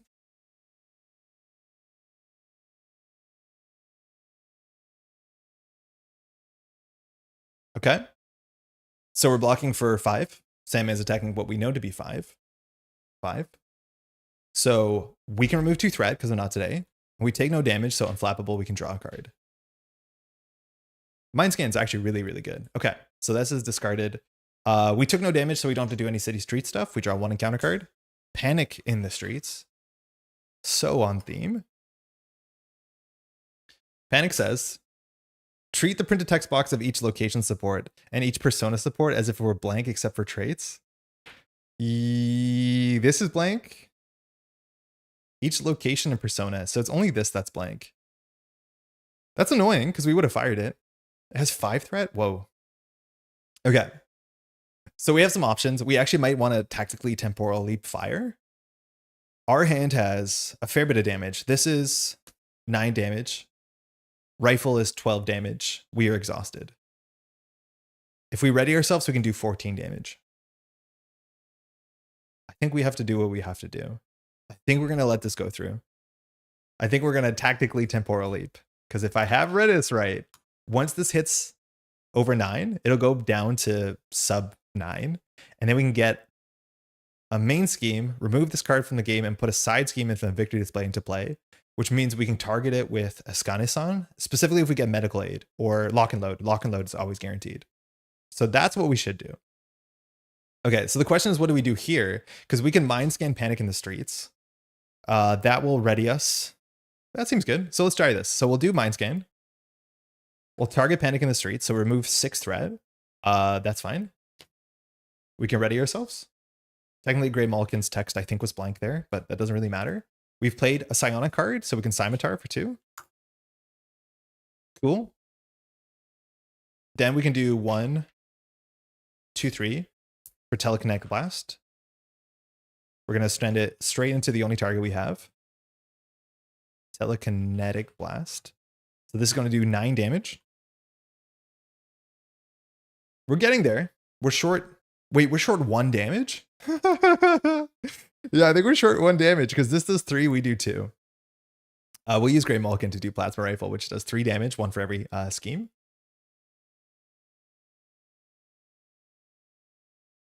Yeah, Plasma Rifle is deal 1 damage to an enemy for each side scheme, not 1 + 1. Okay. And then we can do whatever we want here. We're going to be attacked for up to 6 damage. I think there's cards that just say, like, take 8 damage. I might be wrong about that. We can't beat that. So whatever we do here, I don't think is super important. This is a hero interrupt, so we can't go to Alter Ego and just say that we're safe. So I think we have to let this go through. Like, thwarting this would actually be wrong because our defense strategy is based off of this getting a side scheme into play so we can heal off of it. Like, very, very goofy that actually it would be incorrect. So we're going to attack for 2. Villain's down to 1 health. We have no way to do incidental chip damage. We'll pass. We have to survive this 1 turn, and we should be okay. 1, Power of the Mind. 2, Prof X is here. Body Slide. Nick, okay. All our allies. Technovirus. So, interesting hand. Yeah, the cards get too bright over here. Maybe not too bright, but a bit blown out. I need to figure this out. Okay, this goes from 6. Wait, this is 6? I thought it was way higher than 6. Wait, is this wrong? Uh-oh. Is this 6? I thought it was way higher than 6. Apparently we're only on 8. Ah, that's not good. All right, we're going to defend for 3. I thought this was going to clear. I mean, we're still safe, but I just can't add math up. I don't know if I knocked these or not.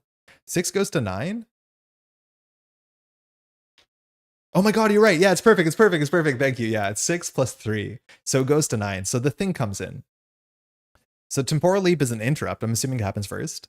When the main scheme would be completed, so it stops at. Remove this card from the game. Thank you, Joel. And put a side scheme into play from the victory display. Remove 4 threat from the main scheme to that side scheme. Oh. I'm assuming you don't reveal the thing. You just move it. Right? Because you don't reveal it. So you don't put 3 on this. You put 4 on this. So that doesn't do what I think it does. But I think there's not 7 on this. I think there's only 4. That being said, that totally crushes our plan. So we just have to survive. And then like Plasma Rifle does do it. So we have to survive 1 turn. But that doesn't do what I thought. Because it's going to put 4 threat on it, not 2. So that's interesting. Regardless, we're being attacked for... Sorry, this would go to 9. We remove 4. So it should be on 5. We're being attacked for 3. We'll exhaust for 3. No boost? Wait, what? No boost on loose ends. That's incredible. So Unflappable draws a card. We get a Professor, whatever. We can Askani'son here, which I think we'll just do. I think we're going to do it on this for safety because I don't think we're going to care about that. So we're going to spend the Grim Malkin, and then we're going to move 2 threat from this, just so that safety. Should be 7. Starting threat is not based on being revealed. Is it not? It's not on revealed. I thought starting threat was a revelation effect, technically. That's a good question, actually. Hold on. We can check that. I believe this text works. Nice. Okay. We cut off at the top? Yeah, slightly. Okay, that's better. Yeah, maybe it's not. Scheme, I guess. So we'll do enemy schemes. No, that's like enemy scheming. Main scheme, side scheme is 26. I forget there's a shortcut to jump to a certain page. I don't know what it is. I used to know it. We'll scroll. Good luck to the bit rate. Okay. Main schemes. You prepare so well. Thank you. We try. A main scheme is a card the main scheme represents. If the amount of threat of the main scheme, yeah. When the main scheme deck advances, this is not what I want. When a main scheme, okay, so we'll try and go to the side scheme page. Scheme card type. Side scheme. Okay, if a side scheme is revealed, it enters play and is placed next to the main scheme. Each side scheme enters play with an amount of threat equal to the card's starting threat value. Maybe check player side scheme should say when it enters play. Yeah, so on side scheme, it says main schemes enters play. I don't know if we entered play. I think we just like, because we're already in the victory display, that technically is an in-play zone, isn't it? Or no, it's probably not actually. Which causes it to be defeated and discarded until a card ability removes it from play. Threat can be removed from side schemes by using the thwart action. Each side scheme enters play with amount of threat equal to its starting threat value. Enters play. Did it enter play?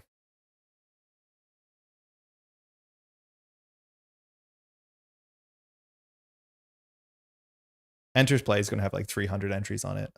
I'll just say it does. I'll make it worse for us. I don't think it's going to really matter too much. But let's just say we put this at 7 because I'm not 100% sure. There must be an FAQ about this. But yeah, not 100% sure myself. It's a good thing to check out. Okay, we just have an encounter card, right?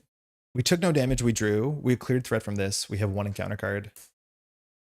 Peril. Swear to God if someone tries to help me.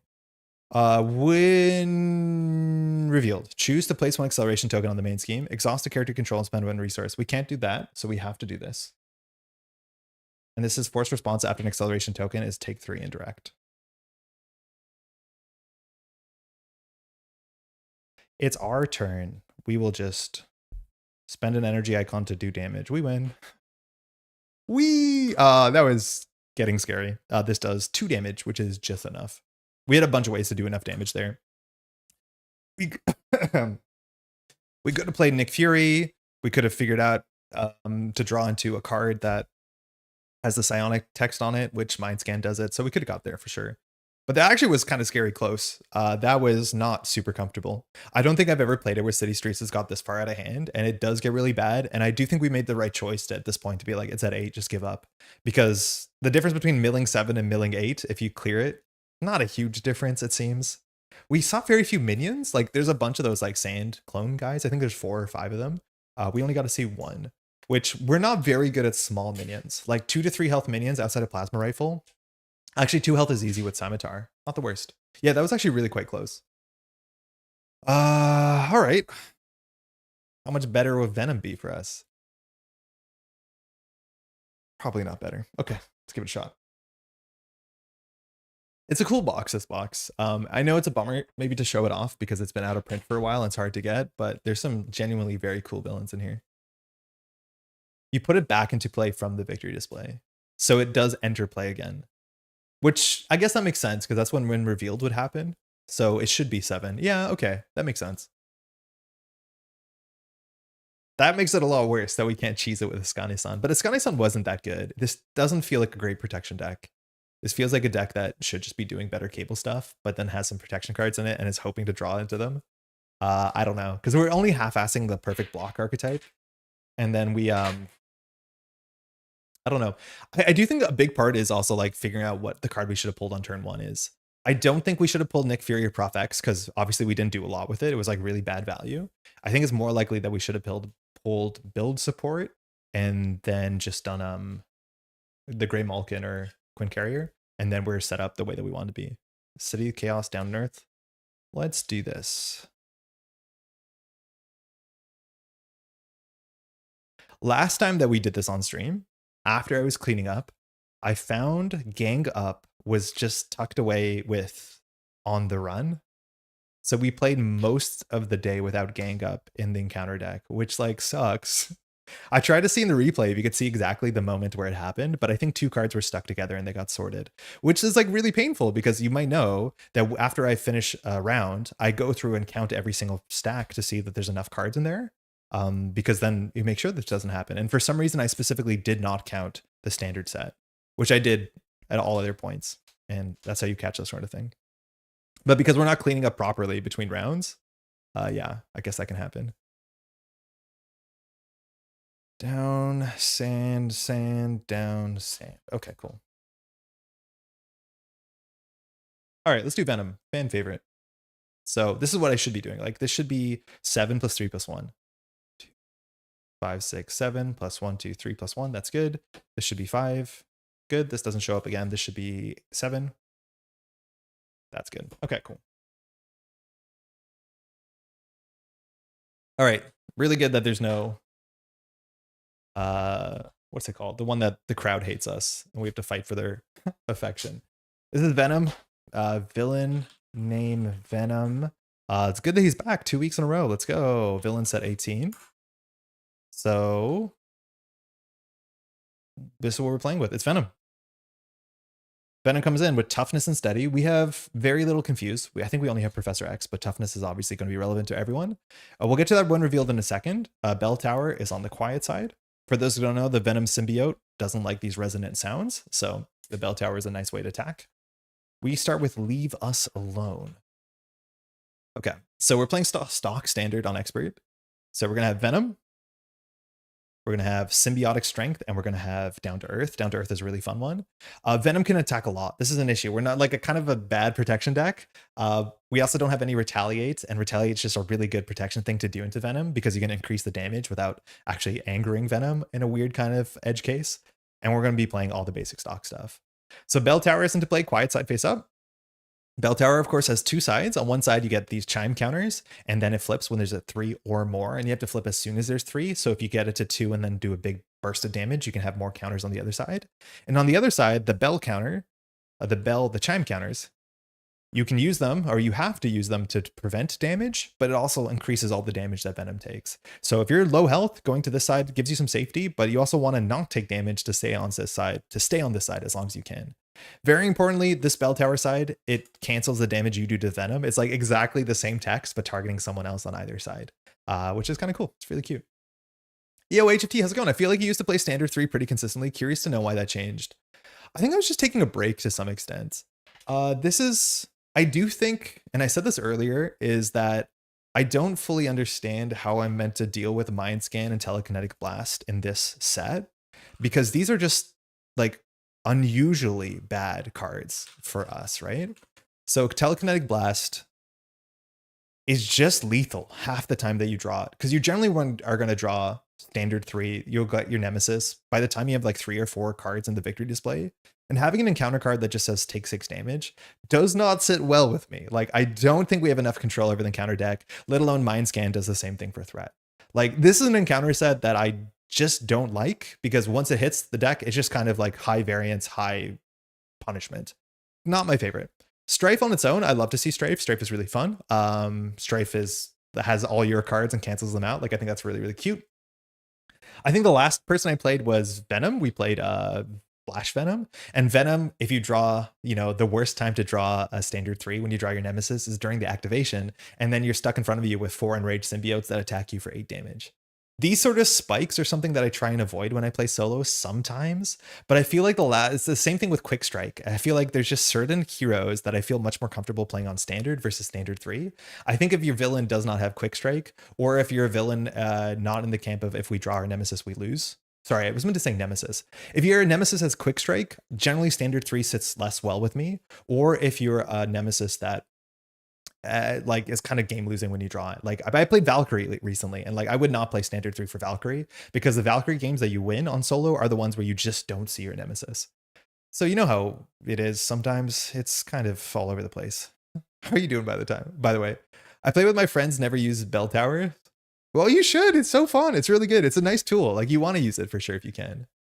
Oh yeah, here, Enraged Symbiotes. Like, drawing 4 Enraged Symbiotes when the villain activates and then you take 8 damage from it, it's just like, what do you want me to do?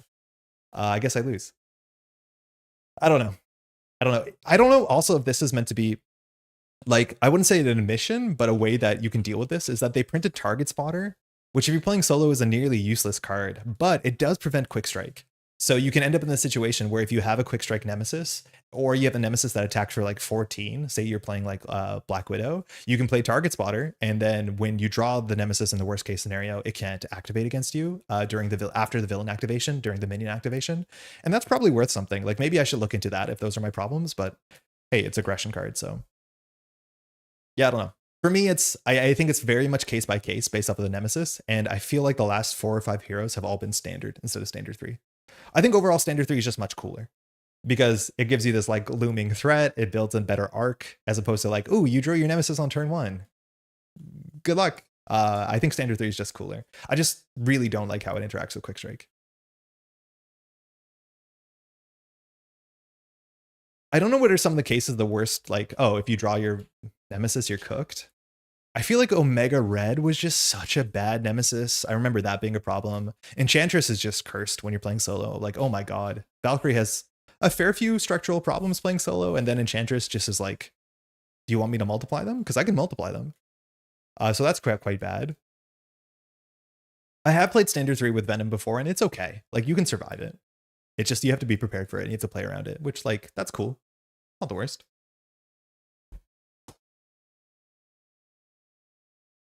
All right, one scheme here. Leave us alone.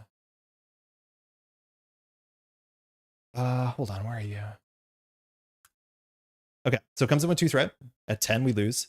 And it says when Venom activates against you, all of the set-aside boost cards will become real boost cards, which this shouldn't be a surprise. It matters more in multiplayer, where the boost cards are doled on a player-by-player basis.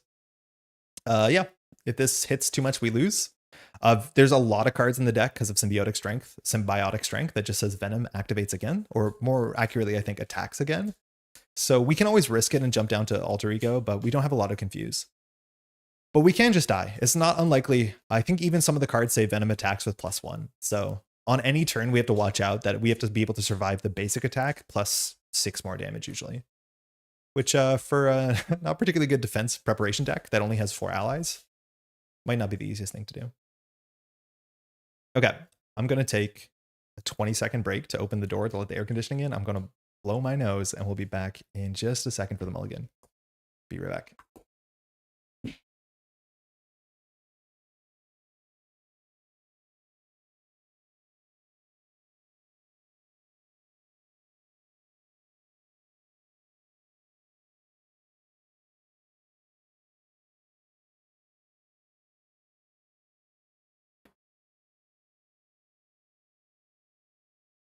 It's an entirely different environment out there. That is wild, the difference. Okay, the cold air is coming in.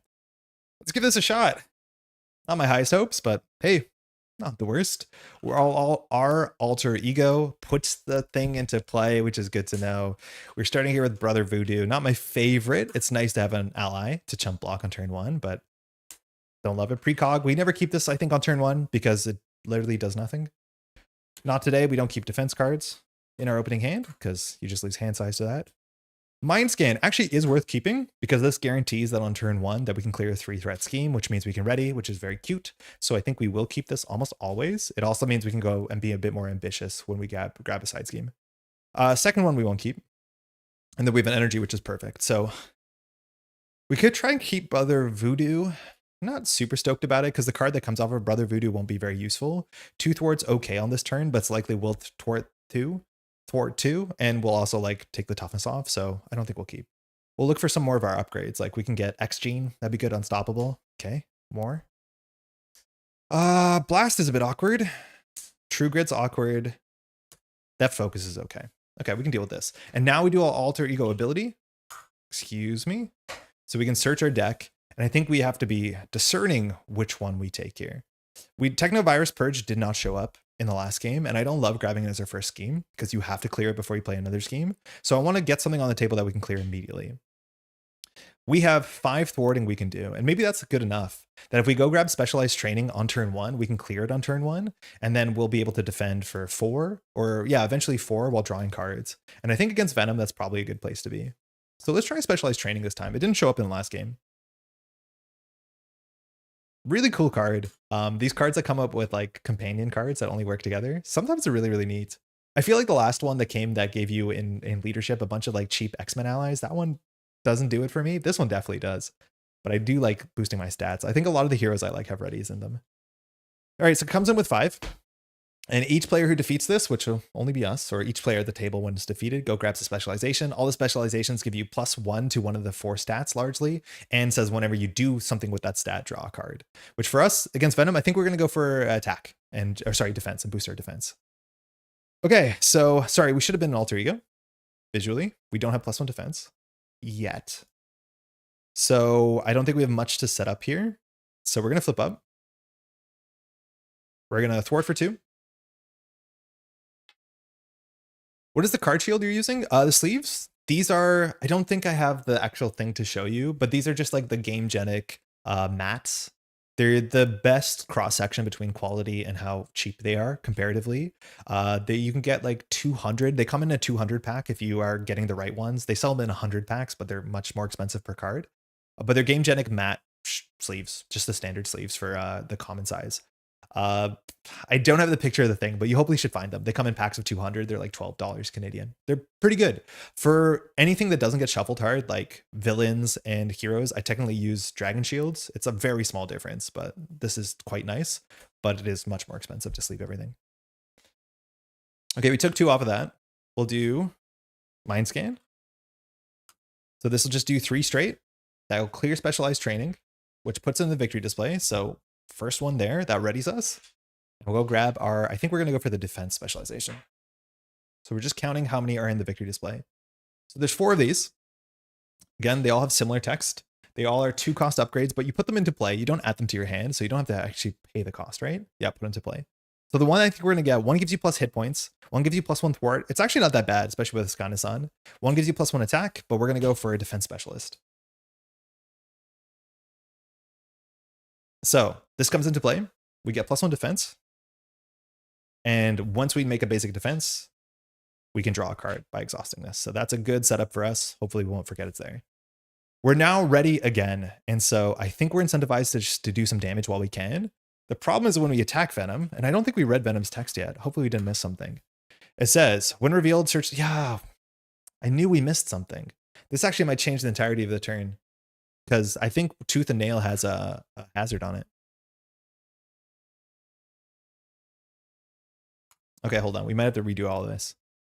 So it says put Tooth and Nail into play. Tooth and Nail has a massive 8. I think we're going to clear this rather than clear the specialized training. So we might have to rewind the whole turn. This is Tooth and Nail. It says after Venom takes any amount of damage from an attack, remove an equal amount of threat here. We can do 7 damage. We can't do enough. That's a bummer. The game genetics are great. I use them for any game. I don't need to hide the backs when I like every location act agenda for Arkham Horror.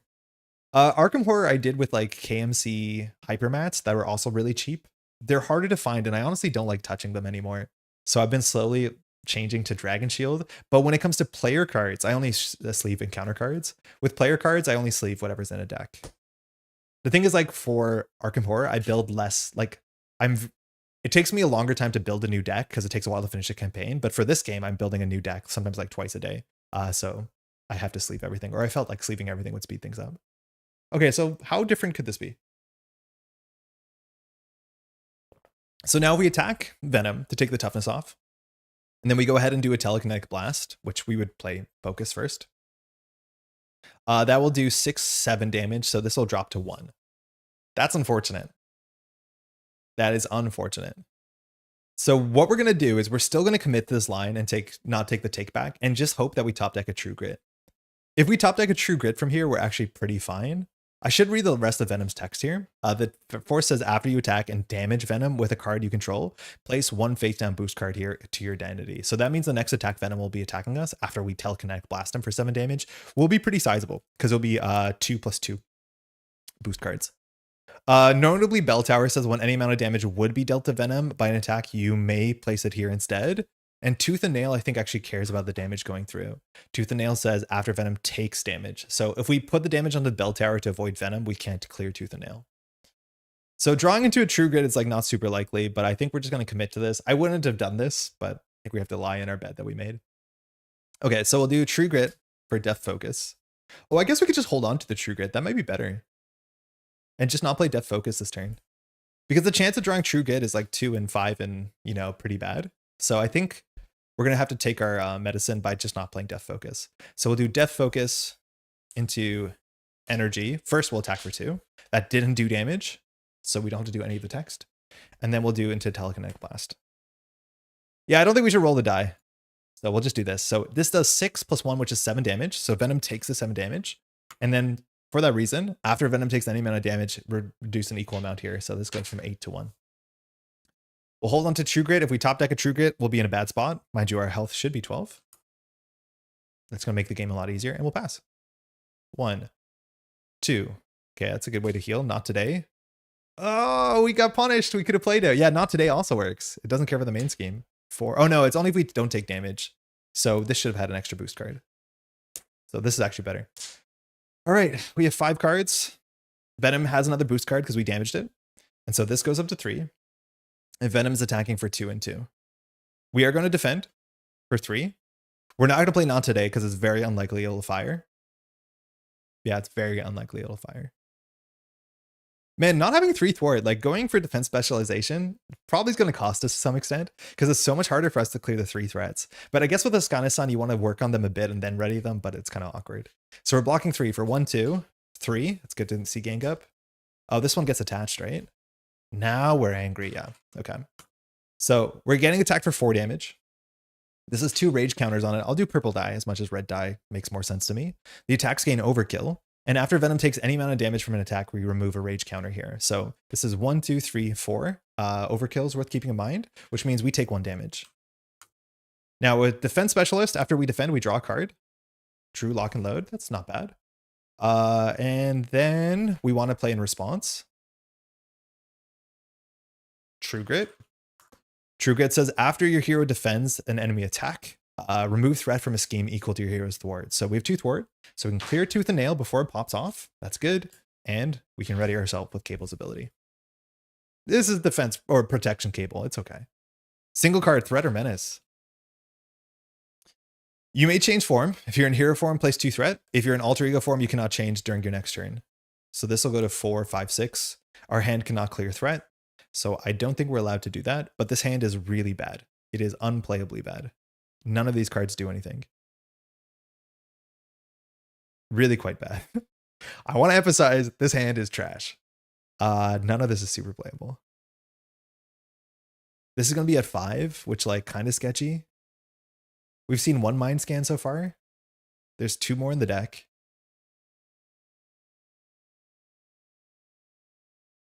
Yeah, not great. I don't think we can change form and not stay down there. It's just 3, 4, 5. So it'll be 3, then be 4, 5, 6, 7. Like maybe we do. And we can just, like, recovering is really bad here. So we're going to lose our activation. So like, if all we do here is put 2 threat and then remove 2 threat, being down in alter ego doesn't change anything. And we just draw more cards. So maybe we just go down to alter ego. We were going to remember we can only play 1 of these. I don't think we need a weapon as much as we need build support. It's really funny to have a card that says you can't change while holding body slide, because that doesn't always happen. Maybe we can hold on to the power of the mind. No, I think we don't. I think we just draw as deep as we can. I think we'll flip. So we cannot change during your next turn, so we'll flip down.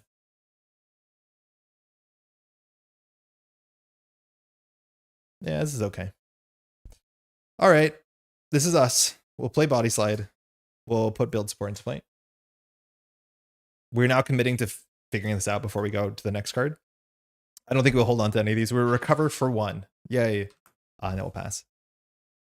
Okay, we need to draw something good here. 1, 2, 3, 4. Telekinetic force field is good. Oh man, these hands are garbage. Just nothing we can do that's really pushes us forward. Like if we don't clear this, these are bad. We can't clear this. The fact that we jumped down, we lost a card on defense specialist. Yeah, maybe jumping down was wrong. Maybe we should have just stayed up and cleared the 2 threat we added and then gone toe to toe. This stinks. Yeah, this is really bad. Okay, well, that's not good. We'll at least have good defense next round. This goes to 4. Venom schemes for 2 in a card.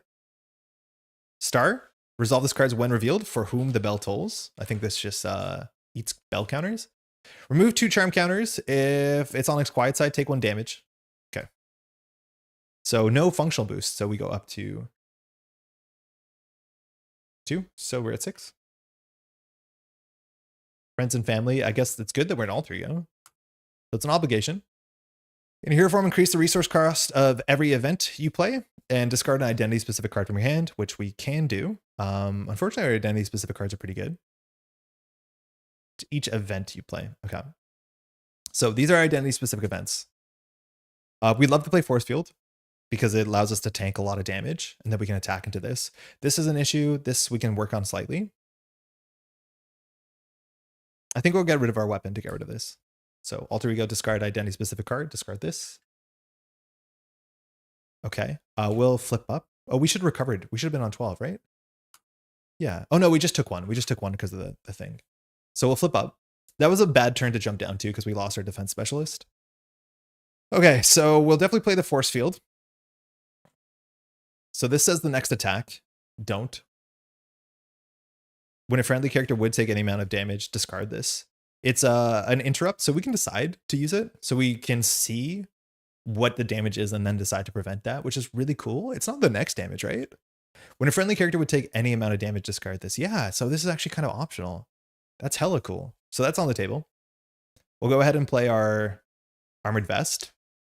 So now we have +2 block.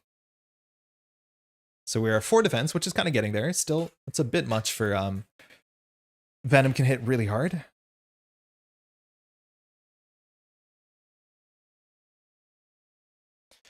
We can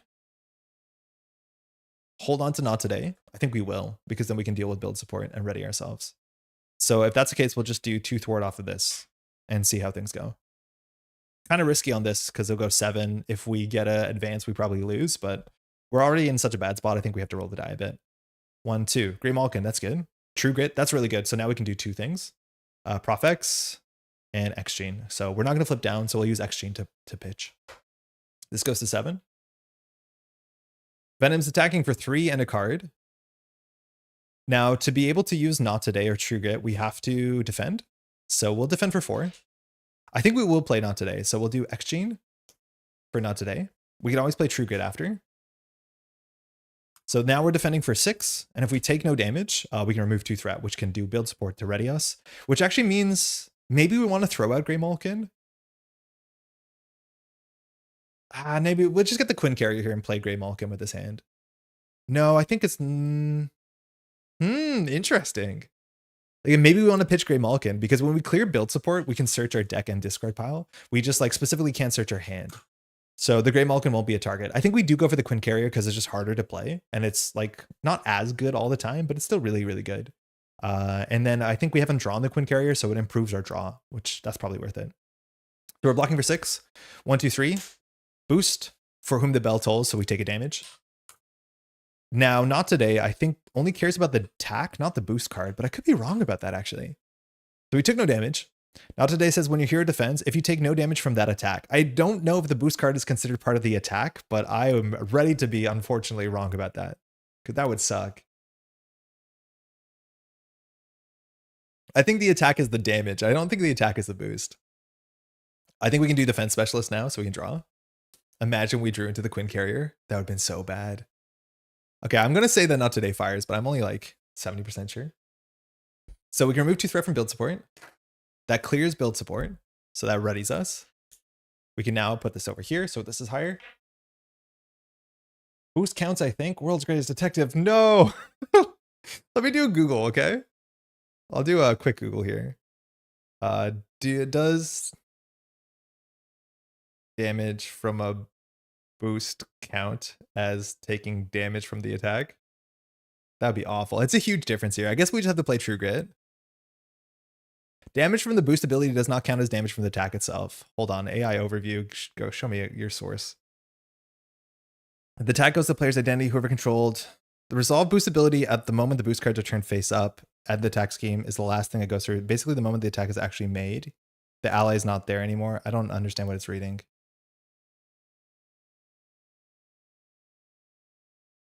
Okay, hold on.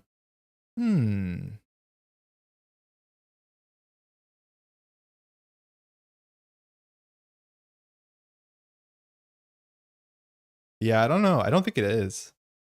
Does damage from a boost ability count as taking damage from the attack, Marvel Champions?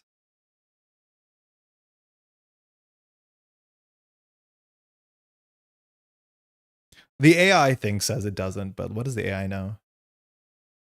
Boost abilities are not considered as damage from an attack. So something like Mockingbird won't protect you from damage from a boost ability, but triggers like Mutagen Goblin will not trigger from boost ability damage. Okay, so I think we're fine. I think it's not part of the attack. Thank you for showing me raw chicken. Okay, correct me in the comments if we're wrong about that.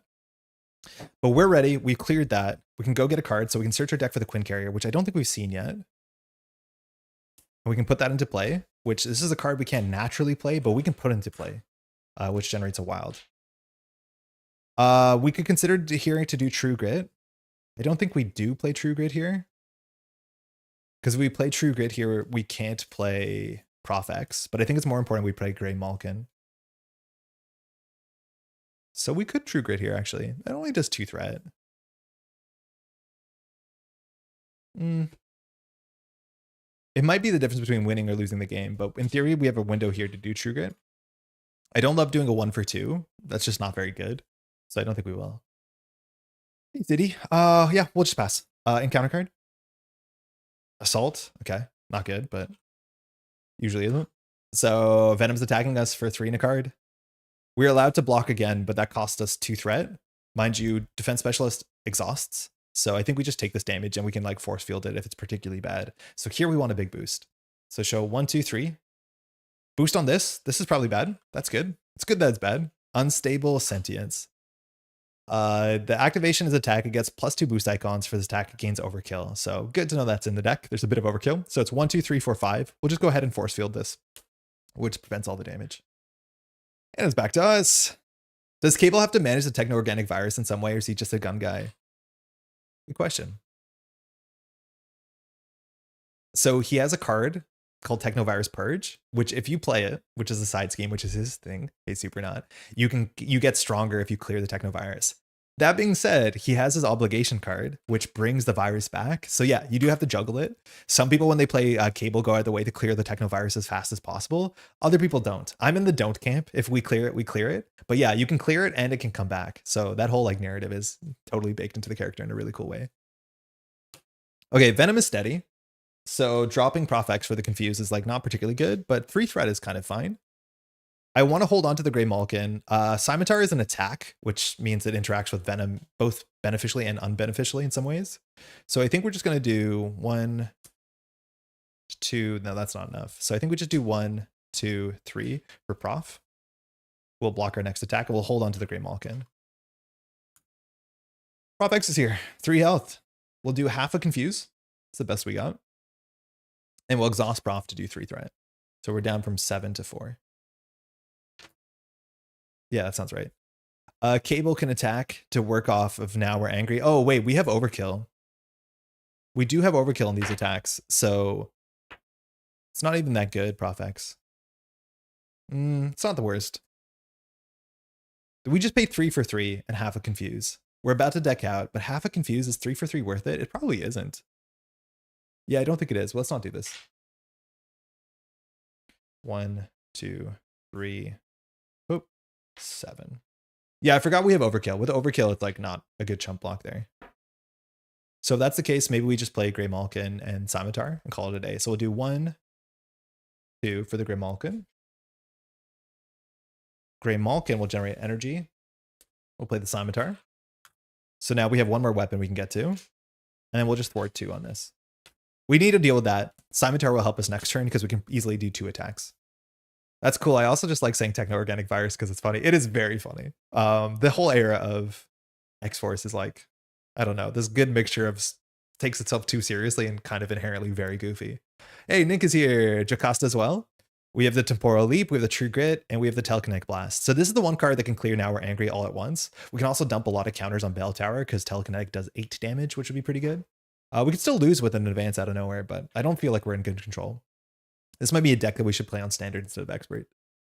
Venom is attacking for 3 and a card. We will block. We can True Grit if we want to. We'll try not to. So we're blocking for 4. It's 3, 4, 5. So Volunteer Work just has 2 boost icons. So we're going to take 1 damage here. Down to 9. But we can draw a card because we did a basic defense. There's the Virus. Encounter card. Enraged Symbiote. Okay. These are actually kind of difficult because low health guys, kind of hard. It has Guard and Patrol. Patrol says we cannot thwart the main scheme, which there's some issues associated with that. Our hand has a bit of damage. So we're probably just going to dump Nick Fury to clear the Enraged Symbiote and go from there. We would love to clear a side scheme. We'll play Technovirus Purge if we have to. So we'll do 1, 2, 3, 4 for Nick. Draw 3 cards. 1. Nice. 2. Nice. Very good, actually. 3. Unflappable. Okay, that was very good. That's what we wanted to set up with. And Nick will just take out the symbiote. Okay, so our goal here is to clear Now We're Angry, which is really easy. We just do 2 attacks. We're going to be attacked massively. We're going to hope it doesn't have overkill, but then we're going to put Nick Fury in the way, who's on 2 health. That actually will matter.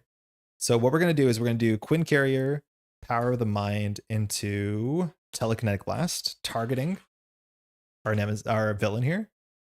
So this is going to do 8 damage. So Venom is going to take 8 damage. So a couple things happen. We're going to actually do the damage because Now We're Angry cares that the damage goes across after Venom takes any amount of damage. So we could put this on the Bell Tower, but we're not going to. So we get a boost card waiting. This does 8 damage. And we get to take off the first rage counter. Then after this finishes, we can do the Scimitar, which is technically an attack, which is great. So we played a Psionic card. So it does 2 damage to Venom. So Venom goes down to 1. Well, actually, I've never just blasted through Venom. We get another boost card and we kind of finally clear this, which means we don't have overkill guaranteed.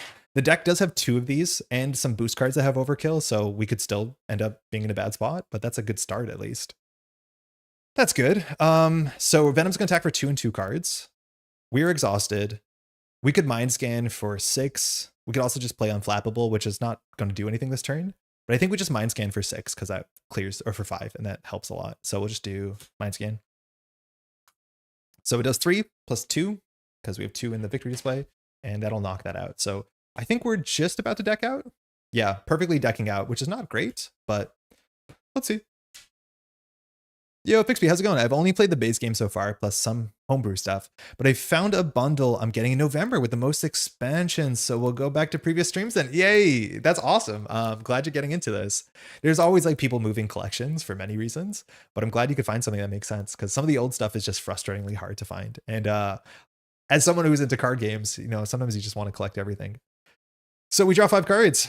Prof X, Forced Amnesia, Askani'son in the bottom sucks. Call for Backup here is pretty good because we can get Nick back, and the Power of the Mind doesn't have an obvious hit, but we do have a Psionic card every turn. That's good. We deck out so we get an encounter card, and we shuffle. This goes to 2. Venom's attacking for 2, and 3 boost cards will put Nick in the way, and we're hoping for the best, that this doesn't have an overkill. It's unlikely we die, but I wouldn't say impossible. Believe in yourself. 1, 2, 3. Nothing. Nothing. There was a 3 damage attack with 3 boost cards. Okay, so 1 advance is gone. Nick does not survive it, but kind of close. Nick misses the cycle, which is fine. We can call for backup, and we draw 2 encounter cards.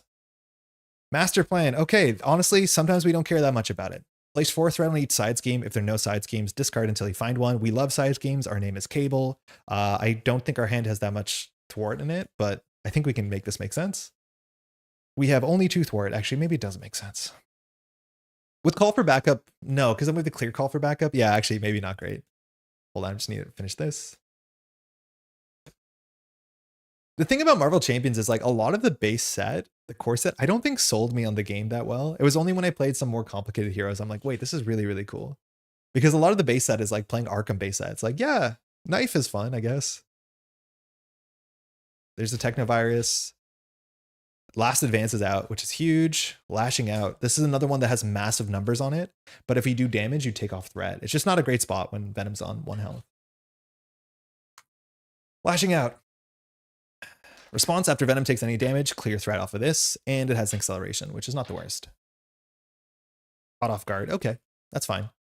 Not that bad. So we have to discard something. It honestly might be Scimitar. Scimitar can get some bell tower counters this turn. It's not defense specialist. It's probably not our resource generator. So it's between Scimitar and Armored Vest. Our Unflappable is kind of far away here. My guess is we want to do damage to clear this. Huh, interesting. This might be a jump down angle because all the advances are out. I'm pretty sure this is a jump down angle. But yeah, we have to caught off guard ourselves. Force Amnesia we can play. Call for backup we can play. Prof X we can play. Askani'son. We want to play all these cards. Yeah, we'll just get rid of this. Hopefully this comes back in 1 cycle. So we're down to only 3 block, which really does matter. We are a don't take damage deck. As much as I don't think we're the best don't take damage deck. All right. Remind me to pick that up off the floor at some point before I step on it. Okay, here we are. The flavor and fun of each hero having their own set of cards to build around is quite fun and interesting. Oh, 100%. I think like that's such a big appeal of this game is the idea of taking a character that has their distinct hero and like powers and ability, the way they interact with the world, and then trying to represent that with as few as 15 cards in a system which is relatively straightforward. Like it's just such a treat to be like, oh, I have an idea what Silk is. How are they going to represent Silk as a Marvel Champions character? And even just on like games that I don't care as much about, like, oh, fighting games, this is a character that does this. How are they going to make that make sense? I don't know. So interesting. Okay. So if we advance Venom to Venom 3, how bad is it? Because it's very easy for us to do that. Super easy. Venom 3 says, retaliate 1, study toughness, place 2 face down boost cards on each identity. I mean, we cannot do that and jump down because Venom's going to scheme for a lot. So we cannot defeat Venom on this round if we're going to jump down. So that means this is going to stay. So we'll just chill here on Venom 2. I think Venom 3's text is different too. No, I'm thinking of Goblin. No, it is different. After you attack and damage Venom with a card you control, Place 1 face down boost card, 2 face down boost cards instead of it's the first attack this turn. So you're highly incentivized to do multiple attacks. We're going to set this up where we can maybe one-shot Venom in a turn by doing like 2 big blasts, because each blast does 8 damage. So we can do 8 + 8 + 2 with Scimitar. That's probably the way that we close the game out, because otherwise it's very hard to draw that many boost cards. Okay, anyways, we're not there yet. We're still in Venom 2. But I think we're just going to set up and jump down. Yeah, I think we are. Okay, so we're going to do... Ooh, Professor's good. And all of these cards we can play in hero mode, so I don't think it really cares the ordering. But we will Grey Malkin for Forced Amnesia. This card's not super important. It's not really, really important. After a non-permanent side scheme is defeated, add this to the... and that side scheme to victory display, so it's fine. It boosts your number. The biggest thing about this is it is psionic, so Scimitar can do an attack for 2 damage. And instead of doing the damage to Venom, we're going to touch the bell tower for the first time. So bell tower says when you would do damage, instead place that many bell chime counters here, and when this hits 3 or more, we flip it. So these counters don't do anything, but in the future, that'll be useful. We also didn't do any damage, so we can't clear this. I think we will thwart for 2. And then we'll just flip down. Okay. We will do the power in all of us for Professor. I said that super naturally. So it says exhaust Professor one more time to either draw a card to search your deck for a side scheme. I'm going to just draw a card because I want to... Actually, do we have to? I want to play... I think we just play Askani'son here. So we'll just draw a card. Mind Scan. Oh, that's good to hold on to. So then we will call for backup for Askani'son, which is, again, our defense shtick, so that's good. Oh, wait, hold on. No, we can... we had Quinn Carrier. Hold on, we messed up. We had 1 more resource. So in theory, we can hold on to call for a backup as well, but we can just grab it next turn with Professor. So a bit ugly, but I think we want to hold on to this for whatever we grab, so we'll just pass. 1, 2. Nice. Damage. 3, 4. X-Gene's good, but we might not need the resources. Prof X is good. And Telekinetic Blast. Whoa. Whoa, do we win this turn? Is this a win angle? Are we going for one of them win chances? This has a lot of damage. This is 8 damage, 8 damage, 2 damage. Which, oh, Venom has toughness, so that's going to like impede us a bit. But honestly, we have a lot of damage in our hand. Hey, Donovan, good to see you on stream again. Hopefully things have been going good. Things have been going okay. This deck is like kind of mid. Like Cable's really, really good. And this has been like, it's okay. But we're struggling a wee bit. How are you doing? The Flavor and Fun of each here are having their own set. Excuse me, I think I just read that. Are we winning? I mean, let's not think about it too much. I realized I didn't ask. The most important question, does he have Hyper Viper Beam? Years of Marvel vs. Capcom 2 has primed me to think of it. Oh man, I don't know if he does. That's probably what he yells when he plays like his plasma rifle or uses his plasma rifle. So maybe Telekinetic Blast might be closer to it. Like this is his really big attack. I don't know if that's an ultimate or not. It sounds like an ultimate or whatever they call those in fighting games. This goes to 2 Venom schemes for 2 in a card. 3 boost icons. I mean, that's bad. This goes to 7. There's no advances in here. Violent Tendencies. This one classically just stayed on the table for a while. After attached villain takes any amount of damage from the attack, give the attached villain a boost card. If the attack dealt 3 or more to the attached villain, discard this card. Okay, that's fine. That functionally does not change the game that much. Okay, margins are low here. This is a lot. This is a lot. This we can leave. This is more important. We can use Professor here to either grab a card or grab a side scheme. If we grab a side scheme, we can clear a side scheme, no problem. But if we do that, that's all we're doing. We want a Mind Scan. We'll probably flip the Bell Tower by doing Scimitar into Bell Towers. So that gives us 4 health of safety, which is nice. X-Gene is a bit extra this turn. So maybe we don't use Professor for a side scheme and we just do leave us alone. I think we probably do. So we'll use Professor to draw a card. Oh, it is a side scheme. That's an easy one to play too. Okay. We could heal for 4. Not super necessary. I'm feeling okay. Yeah, I'm feeling okay. Yeah. Yeah, let's go do stuff. Might regret that. We'll find out together. Oh, before we flip up, we might want to consider playing X-Gene. I think we will just not believe in our huge damage plan. So X-Gene you can only play when you're a mutant, so we'll play it now before we flip up. It just generates for our identity specific cards, so the cable event, particularly events. Okay, good start. So now we're just going to start blasting. So we're going to do X-Gene, and I guess the order doesn't matter here. We'll do Grimalkin for Mind Scan, targeting the main scheme. So this will do 5. It's a psionic card, so we use Scimitar to do 2 damage to Venom, and we'll put it on the Bell Tower. So Bell Tower goes to 4. When Bell Tower has 3 or more, it flips over. So now the bell is ringing. So Venom takes 1 more damage from every source. Doesn't have to be an attack, every source. I don't think that matters for our deck, but it's good for Retaliate. Very, very good for Retaliate. And when Venom's attack would deal any amount of damage, we have to remove counters from this and prevent the damage. So this will flip back once we lose 4 counters. That's really good because now we're kind of safe for a minute, but it also helps us to do perfect block stuff, which is also kind of cool. Okay, I think we play Prof X as a chump block, and then 1, 2, 3 for Prof.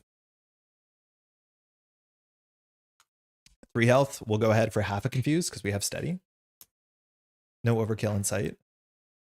I think we'll thwart 3 off of this to get it somewhere that makes sense. 6 means we'll be in striking distance, and we'll just play Medical Aid, which honestly might not be actually worth playing, because if we don't clear it, we can't play our next side scheme, and it might be more important to play a more impactful side scheme.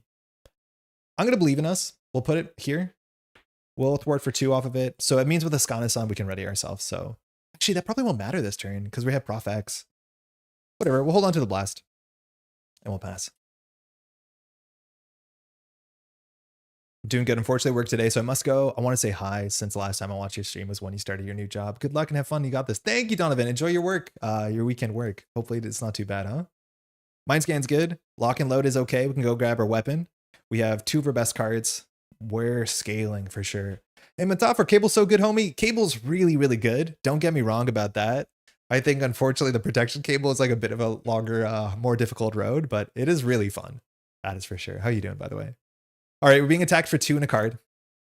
This goes to 4. If we want to block here, we have True Grit. If we defend, we're defending for 3. Plus, we have 4 health off of this. Otherwise, we can chump block with Prof X, which is probably fine. I don't think we really need to fire Askani'son here, so we'll block with Prof X. 1, 2, 3, 4 damage. Prof X is cooked. Encounter card. Enraged Symbiote. That's okay. Scimitar can deal with that. And it's back to us. If we clear this, we just heal 5, which, like, not that great. I use the Marvel RPG dice too. What are those?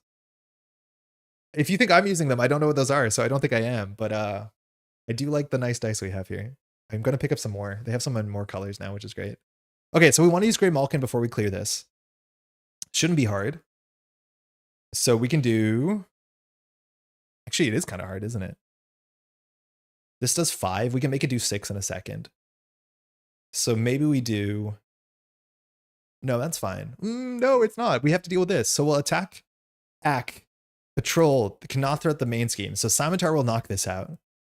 So after that's knocked out... But to knock it out, we have to play Mind Scan. Mind Scan will do this.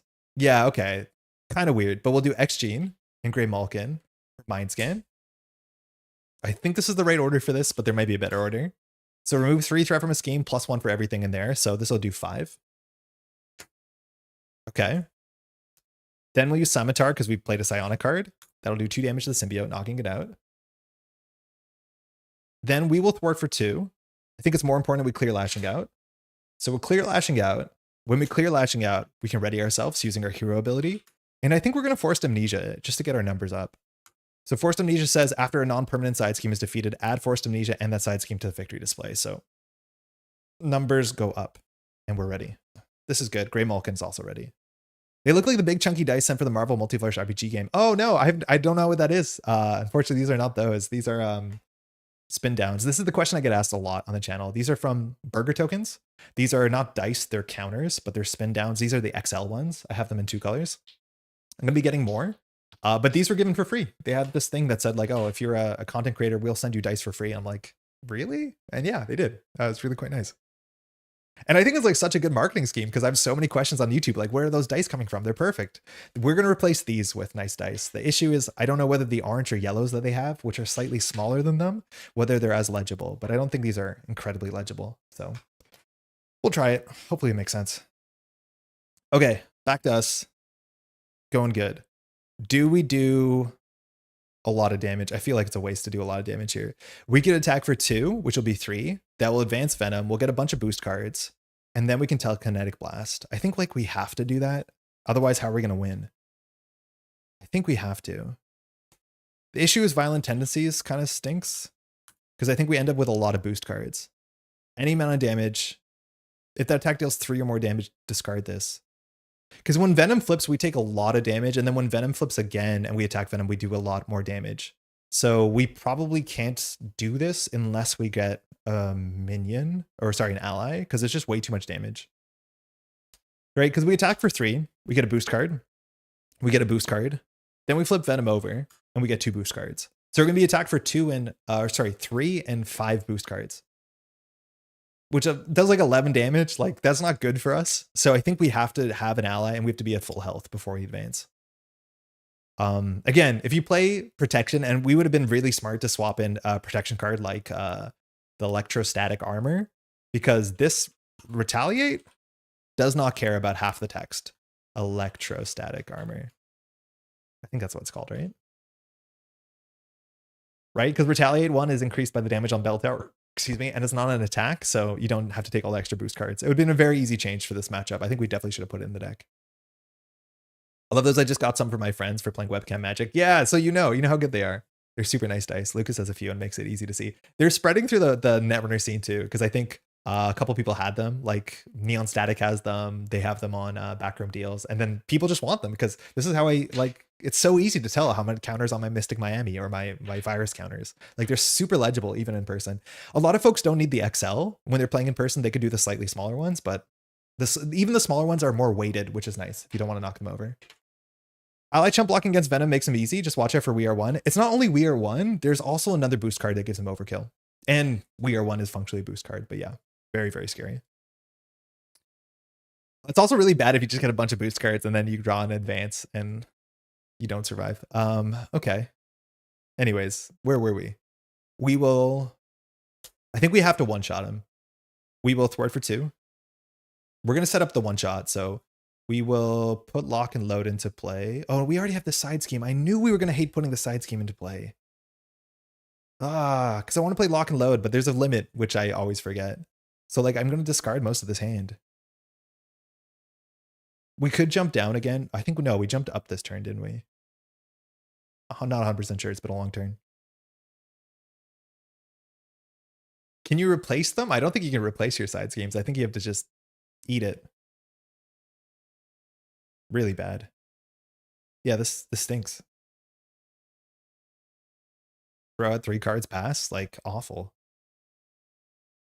Here we go. Oh, actually, we should probably hold on to this True Grit. Yeah, we definitely should. Okay, that's it. 1, 2. Now we're angry is also a bad time. That might be the other one I'm thinking of. I'm not sure I know the name. Okay, double True Grit, not great. Goes to 3. Venom is attacking for 2 and a card. We have to block here if we want to fire True Grit. It's after you hear defend. So we'll defend for 3. So it's 1, 2, 3. Biting Retort. Remove a Chime counter. Bummer.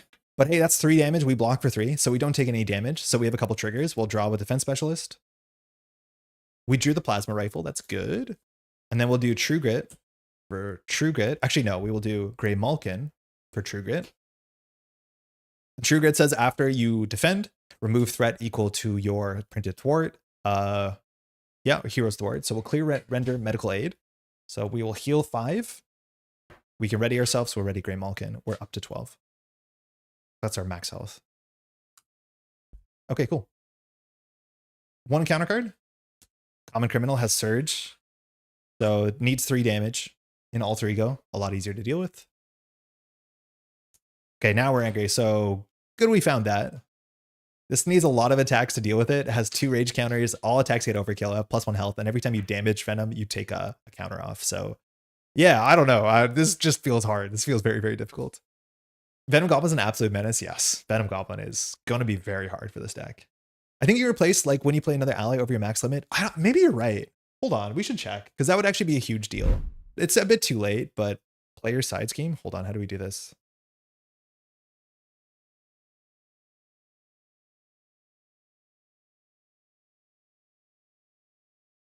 Oh, side scheme limit. There's a page for this. Player side scheme limit. Player side scheme limit. Hold the phone. Okay, give me 1 second. The doorbell just went off, so I'm gonna deal with that, and then I'll be back in a second. But give me 1 minute.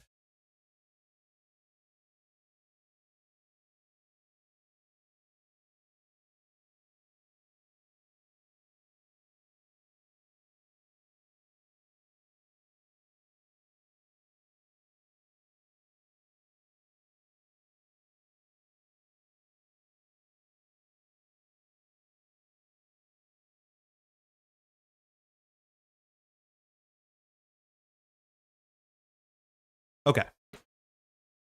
Player side scheme limit.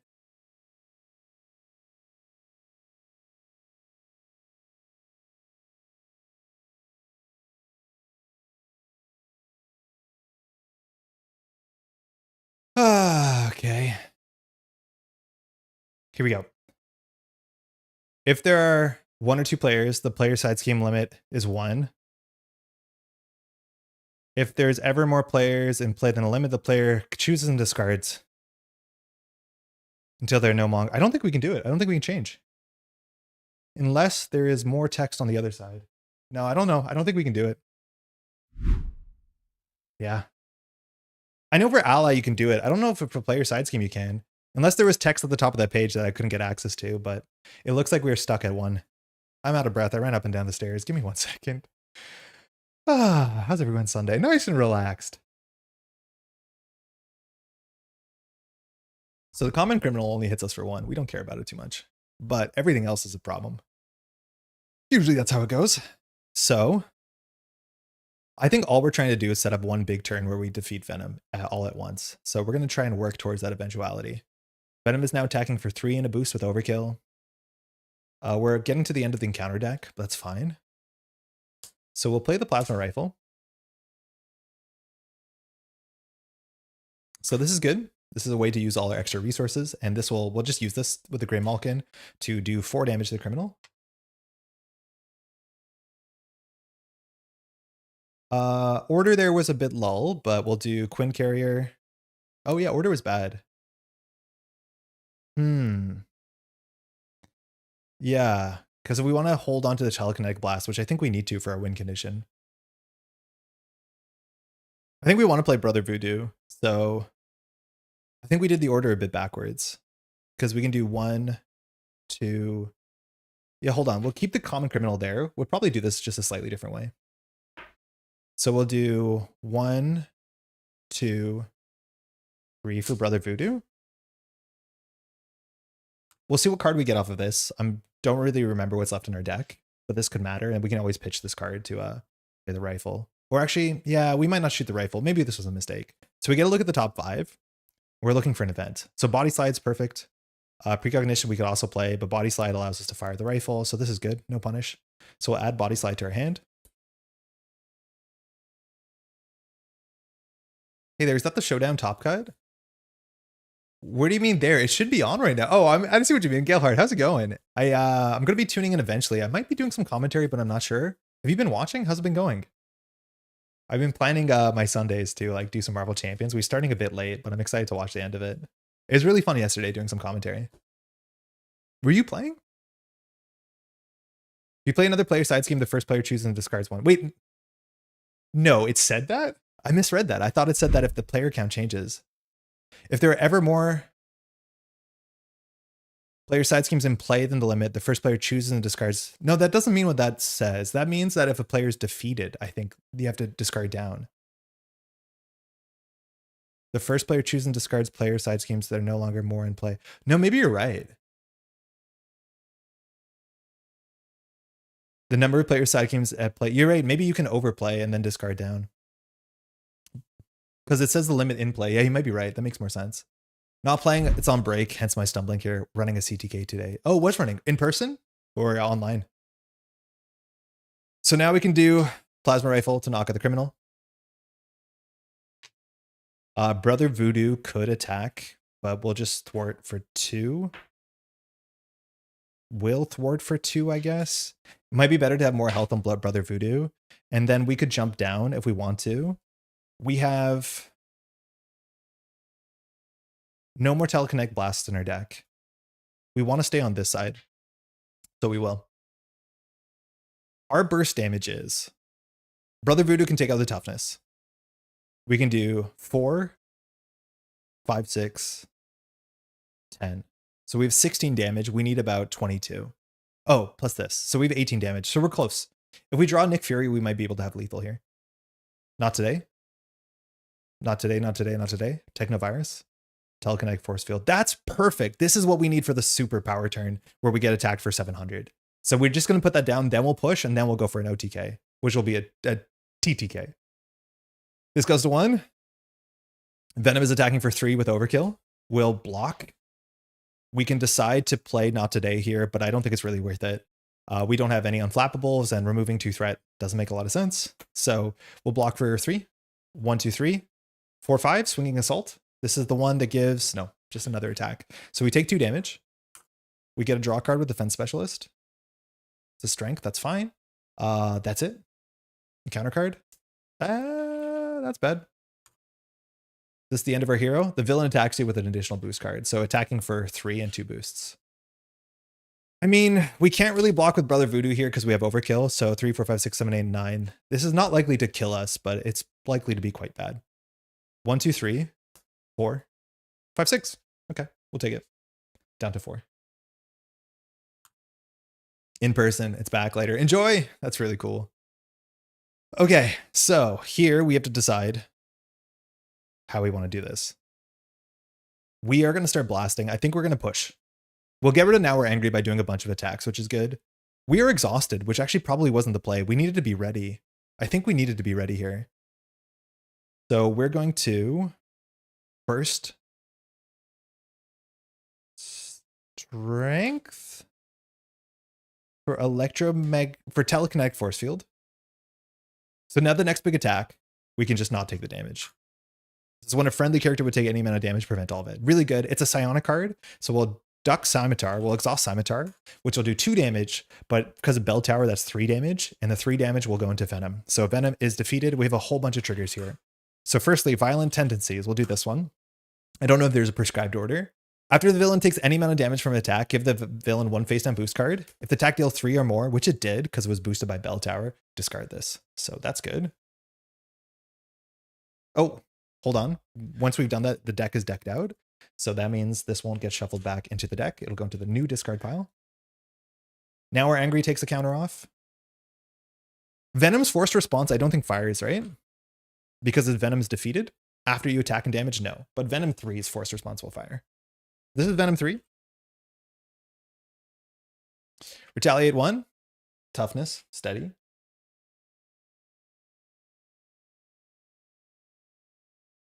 $20 health.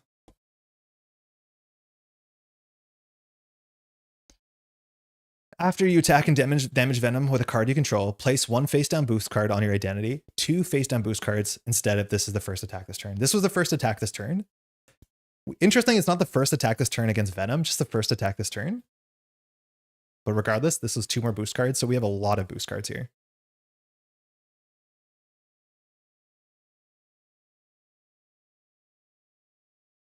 On 4 health, pretty dodgy. Oh, we shouldn't have taken damage. We had Bell Tower. Oh, piss. Hold on. That actually does matter a lot. Okay, so when we were attacked, we just took 6 damage, right? We went from 3 to 6. So Bell Tower was meant to kick in there. And so that matters because Bell Tower says that when you would take damage, you prevent that damage, and then this flips back. So this changes a couple things. Firstly, it means that Violent Tendencies is still there, which that's fine, I guess. That's okay. Because we didn't do enough damage, but we still defeated Venom. That means that we will heal 3, so we'll go up to 7, which is good for us. But yeah, Bell Tower should have flipped. And now it's on the other side. So we can choose to put counters there. We probably won't. But yeah, we had some safety there. But it's forced. We have to use it. Okay, good catch. Okay, that goes back. We get 2 more boost cards. All right. This toughness sucks, so we'll attack for 1, taking off the toughness. Now, I think Venom's text says only when Venom takes damage. So this is, it takes any amount of damage, toughness prevents it after you attack and damage Venom, so we don't have to give ourselves any more boost cards. But now we will do X-Gene, Quinn Carrier, Grimalkin for Telekinetic Blast. And this will do damage for sure. This is going to do 6, 7, 8, 9. So this is going to do 10 damage. Halfway down, we take 1 from Retaliate. And then we have to do all this text. So this gives a boost card. This gives a boost card. But we clear both of these. So we no longer have Overkill for whatever that's worth. Okay, I think that was closer to what correct would be. So now we're 1 good attack from lethal, which is good. We've been managing that okay. Our hand has 2 Not Todays and a Technovirus Purge, which I don't feel great about either of these.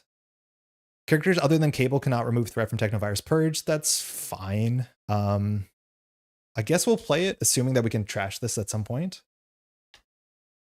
Not Today is kind of useless because we're going to be playing Telekinetic Field. So all we want to do is get through our deck as fast as possible to get back to our Telekinetic Blasts. So we'll pitch these and we'll pass. 6 health is a bit scary. If we get multiple attacked, we might be in a bad spot, but hoping for the best. Actually, we'll hold on to one of these for safety in case we have to block. 2. Oh, wrong pedal. True Grit. Interesting. Power of the Mind. Def Focus. Mind Scan. Mind Scan's good. We can clear the Purge. And it's here. So this goes to 3. I don't think we're going to block this. I don't think I've ever taken this many boost cards. So Venom's attacking for 3 and 6 boost cards. So this can be a lot of damage. I think we're not going to block. I think we're just going to take this. I don't think we have a reason to block with the force field, which is kind of sick. If we get attacked again, we'll block. So attacking for 3 damage, you can put your bets in for how much damage this is. My guess is 12. 3. 4, remove a chime counter from the bell tower. Shadow of the Past, 5, 6. 7, 8, 9, Under Fire. 10, improvised weapons. Put Enraged Symbiote into play with you. So that will attack us in a second. 11. 11 damage. That's lethal, but luckily we have our force field. Telekinetic. So when a friendly character would take any amount of damage, prevent all that damage. Not too bad. Now then Enraged Symbiote will activate against us. It's actually kind of annoying. Like, let's be honest. It's in the way. So it's going to attack us for 2. It's kind of like it has Quick Strike. If we want to block this, we technically draw a card. When we block it, we can Not Today and True Grit, which will clear this, I think. No, it'll do 1, 2, 3, 4. Oh, with Askani'son, yeah, we can clear it actually, which will ready us. Draw a card. Yeah, I think that's fine because his hand's not that good. So Enraged Symbiote is attacking. We will block for 3. We'll use Grey Malkin to play Not Today. Not Today says, if you block and take no damage, remove 2 threat from a scheme. So we'll take 2 off of this, which is our hero doing it. That's resolved. Now Askani'son can fire. So we'll use Quinn Carrier. This says after you block, remove threat equal to your hero's thwart. This goes down. Oh, we can draw a card with Defense Specialist. Okay, we have another Not Today. Well, Not Today for True Grit. True Grit says after your hero defends against an enemy attack, remove a scheme from your hero's thwart. So we'll clear Technovirus Purge, which finally we got to do this. This readies us. This readies Grey Malkin.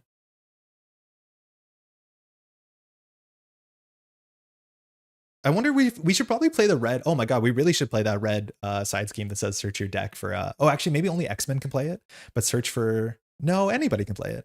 So Technovirus Purge says when this is in the victory display, Cable gains a psionic trait. I don't think we care about that. That's something you can build around. And we get +1 to every stat. So we're now up to 4 defense, 3 attack, 3 thwart.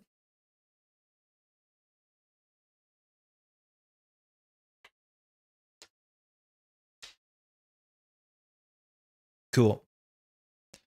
1 encounter card. Tooth and Nail. All right. We should be able to clear that, funny enough.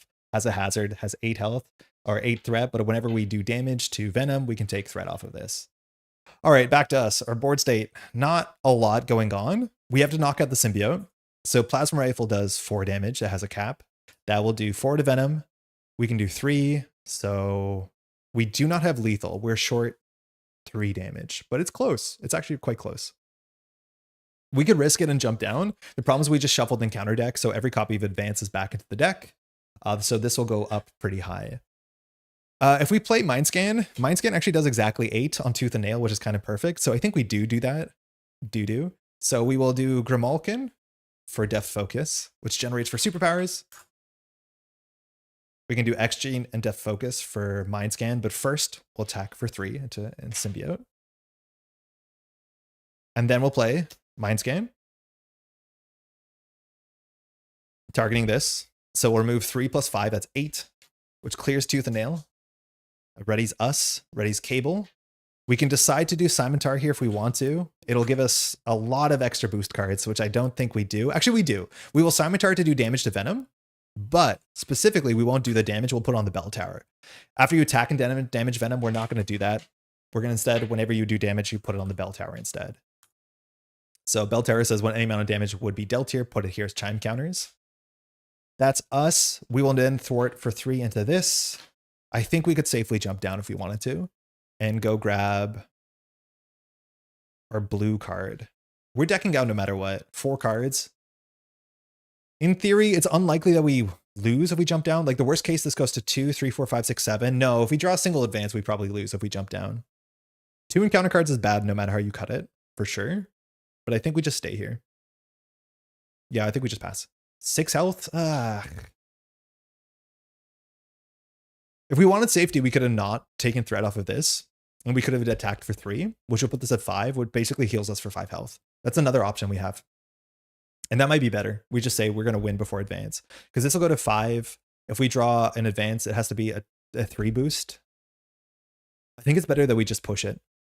Because we're more likely to die than I think anything else. Maybe not, actually. Advance is really bad. How many double attack cards have we seen? We've seen 1 Gang Up. We've seen 1 Biting Retort. We've seen none of the Swinging Assaults. I think we'll go for this. We'll see if this is wrong or not, but we'll leave this at 3. And instead we'll attack to 3 on this, which puts this as 5 and flips that. That means if we want to do a rifle, it does 5 damage, but we take too many boost cards. So if we survive this turn, we should win. We're just hoping that we don't lose the threat. Okay, we'll pass. Throw this out. We're going to want to deck out anyways. 1, 2, 3, 4. Get an encounter card. I can't tell what's better. This is where like solo is really tricky. Your margin of error are really, really narrow. So we have to basically hope the top deck is not either 3 attacks in a row or 1 or 2 advances. I think the attacks are more likely. The deck has way more attack cards than it does have advances. There's only 2 advances. Okay, we're owed 1 more card. We also are more likely to draw into a card that says like remove threat, like Askani'son. So we're actually safer against threat. Blast. That's perfect. That's lethal if we survive. Yeah, that's really, really good. Okay, this goes to 5. Venom's attacking us for 3 in a card. We will block for 4. We're not going to do anything. Just block for 4. So 1, 2, 3. Boost. Unstable. Sentience. This activation gets +2 boost icons and overkill if it's an attack. So we're being attacked for 1, 2, 3, 4, 5. So we block 4. This goes to 1. So we take no damage. Defense Specialist draws a card. And we'll use Askani'son to use an energy icon. Checking hand. If we have enough energy icons, we have to spend an energy icon. Ugly, but should be okay. And then we're going to go ahead and remove equal to our thwart, which this is a good reason actually why we should be rushing out Technovirus Purge. So this drops down to 2. So that's okay. We have to survive these 2 encounter cards, and luckily Bell Tower makes that easier. First card. Guard the Bell Tower. Probably not great. It's a scheme though. We love those. Treat the printed text box on the Bell Tower if it were blank. Oh no, would revealed remove each counter from this Bell Tower and flip it to his quiet side. You know how we went out of the way to flip the Bell Tower? Whatever. It's blank. That's fine. We can ignore this. Last card. You could not ask for the perfect worst last card here. It's an assault and the Bell Tower is quieted. So we have to just hope that this card does not have 3 boosts. Bummer. Maybe we shouldn't have blocked the first one. The villain attacks you. 3 in a card. Nothing we can do here. Literally nothing we can do but hope that this does not have 3 boosts.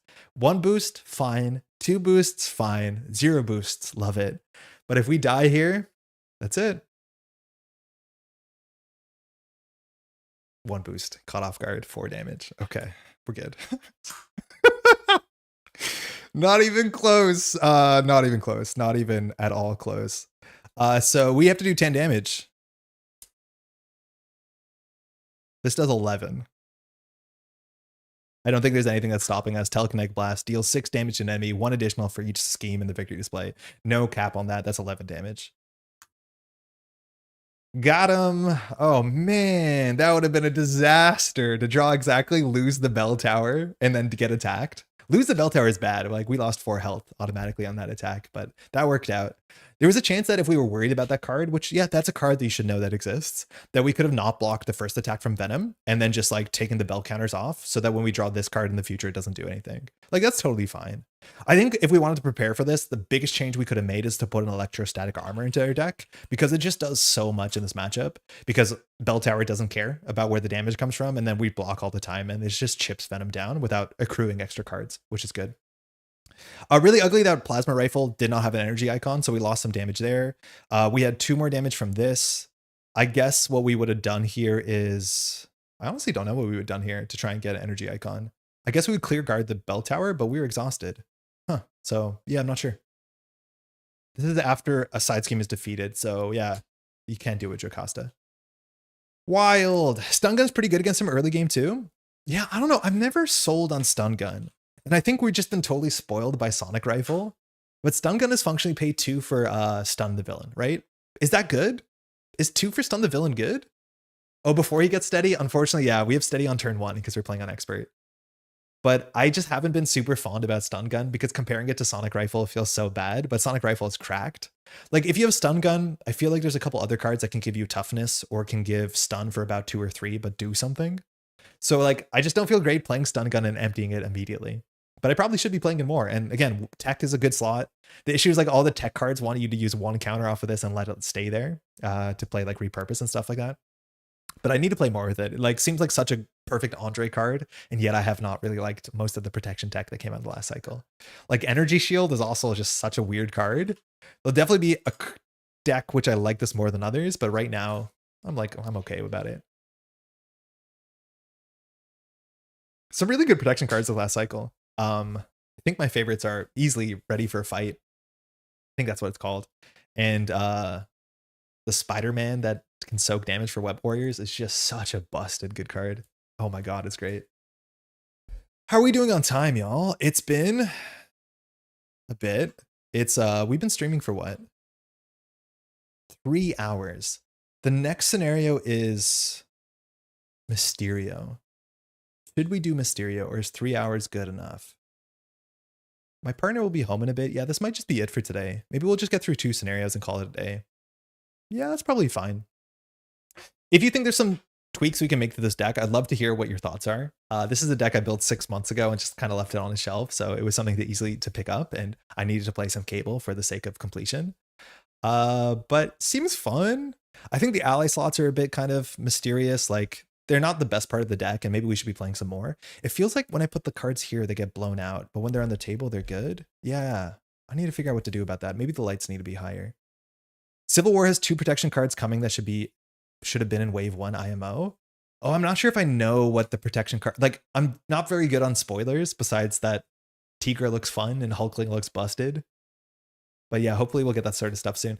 I'm like not incredibly excited for, not for Civil War, but like I'm assuming that Canada will get Civil War in like November, December. So I'm trying to be cautious about being excited about the box because the chance of getting it just seems lower and lower every day, unfortunately. But we'll cross that bridge when we come to it. That's mostly it. This is the section where we talk about what's the future of the channel. I don't know. Hopefully we'll have some time to record, maybe on like an evening, to record some gameplay, to get some gameplay back up on the channel. Something that's oh, this shouldn't be in here. Some like footage of gameplay instead of a live stream. That'd be cool. Otherwise, we're going to be tuning in Sundays if you want to do some live streams. That's what we're going to be doing for a bit. But yeah, things are good. Hopefully you've been doing well.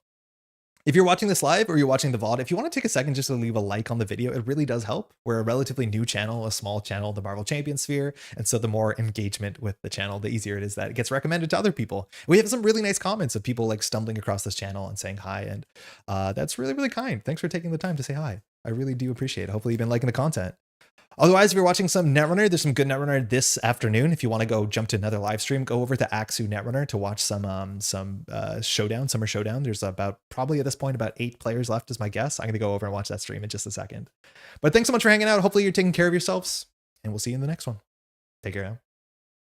Ciao.